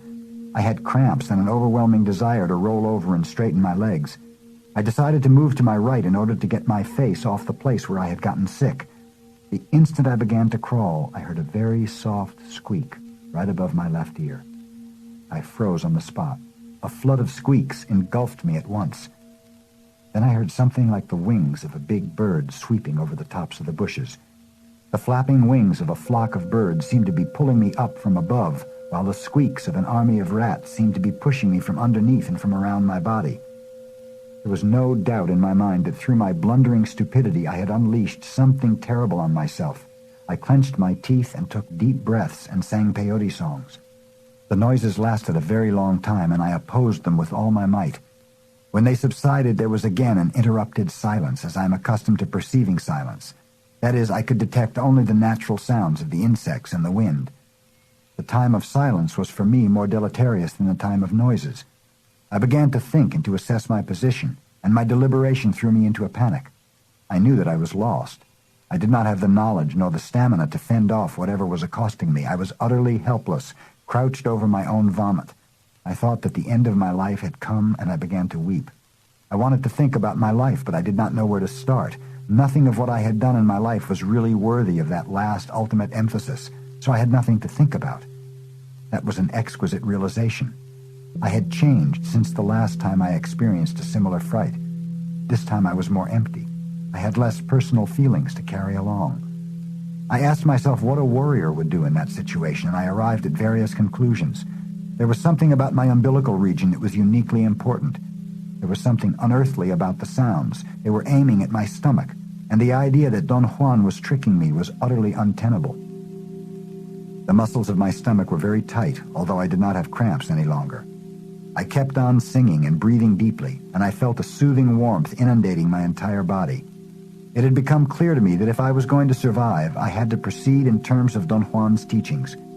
I repeated his instructions in my mind. I remembered the exact point where the sun had disappeared over the mountains in relation to the hill where I was and to the place where I had crouched. I reoriented myself, and when I was convinced that my assessment of the cardinal points was correct, I began to change my position so I would have my head pointing in a new and better direction, the southeast. I slowly started moving my feet toward my left, inch by inch, until I had them twisted under my calves. Then I began to align my body with my feet. But no sooner had I begun to creep laterally than I felt a peculiar tap. I had the actual physical sensation of something touching the uncovered area of the back of my neck. It happened so fast that I yelled involuntarily and froze again. I tightened my abdominal muscles and began to breathe deeply and sing my peyote songs. A second later, I felt once more the same light tap on my neck. I cringed. My neck was uncovered, and there was nothing I could do to protect myself. I was tapped again. It was a very soft, almost silky object that touched my neck like the furry paw of a giant rabbit. It touched me again, and then it began to cross my neck back and forth until I was in tears. It was not a painful sensation at all, and yet it was maddening. I knew that if I did not involve myself in doing something, I would go mad and stand up and run. So I slowly began again to maneuver my body into a new position. My attempt at moving seemed to increase the tapping on my neck. It finally got to such a frenzy that I jerked my body and at once aligned it in the new direction. I had no idea whatsoever about the outcome of my act. I was just taking action to keep from going stark, raving mad. As soon as I changed directions, the tapping on my neck ceased. After a long, anguished pause, I heard a distant snapping of branches. The noises were not close anymore. The rustling sound and the cracking of branches gave me the feeling that the whole hill was on fire. My body was as tight as a rock. I was perspiring copiously. I began to feel warmer and warmer. For a moment I was utterly convinced that the hill was burning. I did not jump up and run because I was so numb I was paralyzed. In fact, I could not even open my eyes. All that mattered to me at that point was to get up and escape the fire. I had terrible cramps in my stomach which started to cut my intake of air. I became very involved in trying to breathe. After a long struggle, I was capable of taking deep breaths again, and I was also capable of noticing that the rustling had subsided. There was only an occasional cracking sound. The snapping sound of branches became more and more distant and sporadic until it ceased altogether. I was able to open my eyes. I looked through my half-closed lids to the ground underneath me. It was already daylight. I waited a while longer without moving, and then I started to stretch my body. I rolled on my back. The sun was over the hills in the east. It took me hours to straighten out my legs and drag myself downhill. I began to walk toward the place where Don Juan had left me, which was perhaps only a mile. I thought of mountain lions and tried to climb up a tree, but my arms could not support my weight. I leaned against a rock and resigned myself to die there. I was convinced that I would be food for mountain lions or other predators. I woke up when something shook me. Don Juan was leaning over me. He said he was taking me to a large stream and was going to wash me there. On the way, he plugged my ears with some leaves he had in his pouch, and then he blindfolded me, putting one leaf on each eye and securing them both with a piece of cloth. Don Juan rubbed my entire body with leaves and then dumped me in a river. I felt it was a large river. It was deep. I was standing and I could not touch the bottom. Don Juan was holding me by the right elbow. On the way to my car, I stayed very close to Don Juan. I stumbled scores of times and he laughed. I noticed that his laughter was especially invigorating, and it became the focal point of my replenishing. The more he laughed, the better I felt. The next day I narrated to Don Juan the sequence of events from the time he left me. He laughed all the way through my account, especially when I told him that I had thought it was one of his tricks. "You always think you're being tricked," he said. "You trust yourself too much. You act like you know all the answers. You know nothing, my little friend. Nothing. Now you must go home. Don't return until you're healed and your gap is closed. I did not return to Mexico for months. I made the last entry in my field notes on October 16th, 1970. As I approached Don Juan's house, I saw him sitting in his usual place under his ramada in front of the door. I parked in the shade of a tree, took my briefcase and a bag of groceries out of the car, and walked toward him, greeting him in a loud voice. I then noticed that he was not alone. There was another man sitting behind a high pile of firewood. Both of them were looking at me. Don Juan waved, and so did the other man. Judging from his attire, he was not an Indian, but a Mexican from the Southwest. He was wearing Levi's, a beige shirt, a Texan cowboy hat, and cowboy boots. I talked to Don Juan and then looked at the man. He was smiling at me. I stared at him for a moment. "Here's little Carlos," the man said to Don Juan. "And he doesn't speak to me anymore. Don't tell me that he's cross with me." Before I could say anything, they both broke up laughing, and only then did I realize that the strange man was Don Gennaro. "You didn't recognize me, did you?" he asked, still laughing. I had to admit that his attire had baffled me. Don Juan explained to him that I had been away for months because of an unfortunate incident with one of the allies. "So you finally encountered an ally," Don Gennaro said. "I think I did," I said cautiously. They laughed loudly. Don Gennaro patted me on the back 2 or 3 times. It was a very light tapping, which I interpreted as a friendly gesture of concern. He rested his hand on my shoulder as he looked at me, and I had a feeling of placid contentment, which lasted only an instant. For next, Don Gennaro did something inexplicable to me. I suddenly felt that he had put the weight of a boulder on my back. I had the sensation that he had increased the weight of his hand, which was resting on my right shoulder, until it made me sag all the way down, and I hit my head on the ground. "We must help little Carlos," Don Gennaro said, and gave a conspiratorial look to Don Juan. I sat up straight again and turned to Don Juan. "I don't know anything about it," Don Juan said in a comically factual tone. He didn't put his hand on my shoulder. With that, both of them broke up laughing. "What did you do to me, Don Gennaro?" I asked. "I just put my hand on your shoulder," he said innocently. Don Gennaro got up, cracked his bones, stretching his arms, and opened his eyes until they were round and looked crazy. "Gennaro is going to make the desert tremble," he said, and went into the chaparral. "Gennaro is determined to help you," Don Juan said in a confidential tone. "He did the same thing to you at his house, and you almost saw." I thought he was referring to what had happened at the waterfall, but he was talking about some unearthly rumbling sounds I had heard at Don Gennaro's house. "That was Gennaro's art," he said. "Only Gennaro can do that. You almost saw then." I told him that it had never occurred to me to associate seeing with the strange noises I had heard at that time. "And why not?" he asked flatly. "Well, seeing means the eyes to me," I said. He scrutinized me for a moment as if there was something wrong with me. "I never said that seeing is a matter of the eyes alone," he said, and shook his head in disbelief. "Well, how does he do it?" I insisted. "He has already told you how he does it," Don Juan said sharply. At that very moment, I heard an extraordinary rumble. I jumped up, and Don Juan began to laugh. The rumble was like a thunderous avalanche. Listening to it, I had the funny realization that my inventory of experiences in sound comes definitely from the movies. Don Juan held his sides as if they hurt from laughing. The thunderous rumble shook the ground where I stood. I distinctly heard the thump of what seemed to be a monumental boulder that was rolling on its sides. I heard a series of crushing thumps that gave me the impression that the boulder was rolling inexorably toward me. I experienced a moment of supreme confusion. My muscles were tense. My whole body was ready for fleeing. I looked at Don Juan. He was staring at me. I then heard the most frightening thump I had ever heard in my life. It was as if a monumental boulder had landed right behind the house. Everything shook, and at that moment I had a most peculiar perception. For an instant, I actually saw a boulder the size of a mountain right behind the house. It was not as if an image had been superimposed on the scenery of the house I was looking at. It was not the view of a real boulder either. It was rather as if the noise was creating the image of a boulder rolling on its monumental sides. I was actually seeing the noise. The inexplicable character of my perception threw me into the depths of despair and confusion. Never in my life would I have conceived that my senses were capable of perceiving in such a manner. I had an attack of rational fright and decided to flee for my life. Don Juan held me by the arm and ordered me imperatively not to run away and not to turn around either, but face the direction in which Don Gennaro had gone. I heard next a series of booming noises which resembled the sound of rocks falling and piling on top of each other, and then everything was quiet again. A few minutes later, Don Gennaro came back and sat down. He asked me if I had seen. I did not know what to say. I turned to Don Juan for a cue. He was staring at me. "I think he did," he said and chuckled. I wanted to say that I did not know what they were talking about. I felt utterly frustrated. I had a physical sensation of wrath, of utter discomfort. "I think we should leave him here to sit alone," Don Juan said. They got up and walked by me.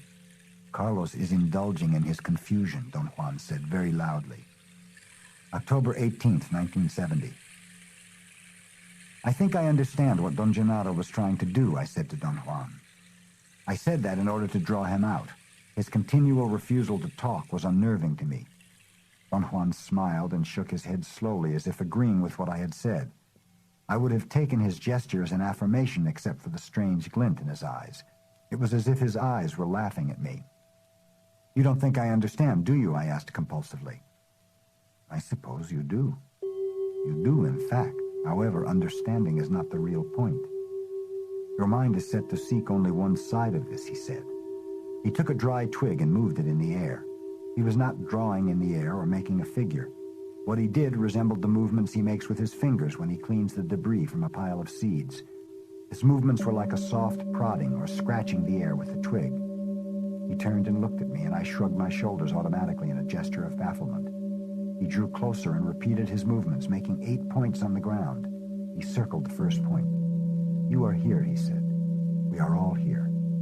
This is feeling, and we move from here to here." He circled the second, which he had drawn right above number 1. He then moved his twig back and forth between the 2 points to portray a heavy traffic. "There are, however, 6 more points a man is capable of handling," he said.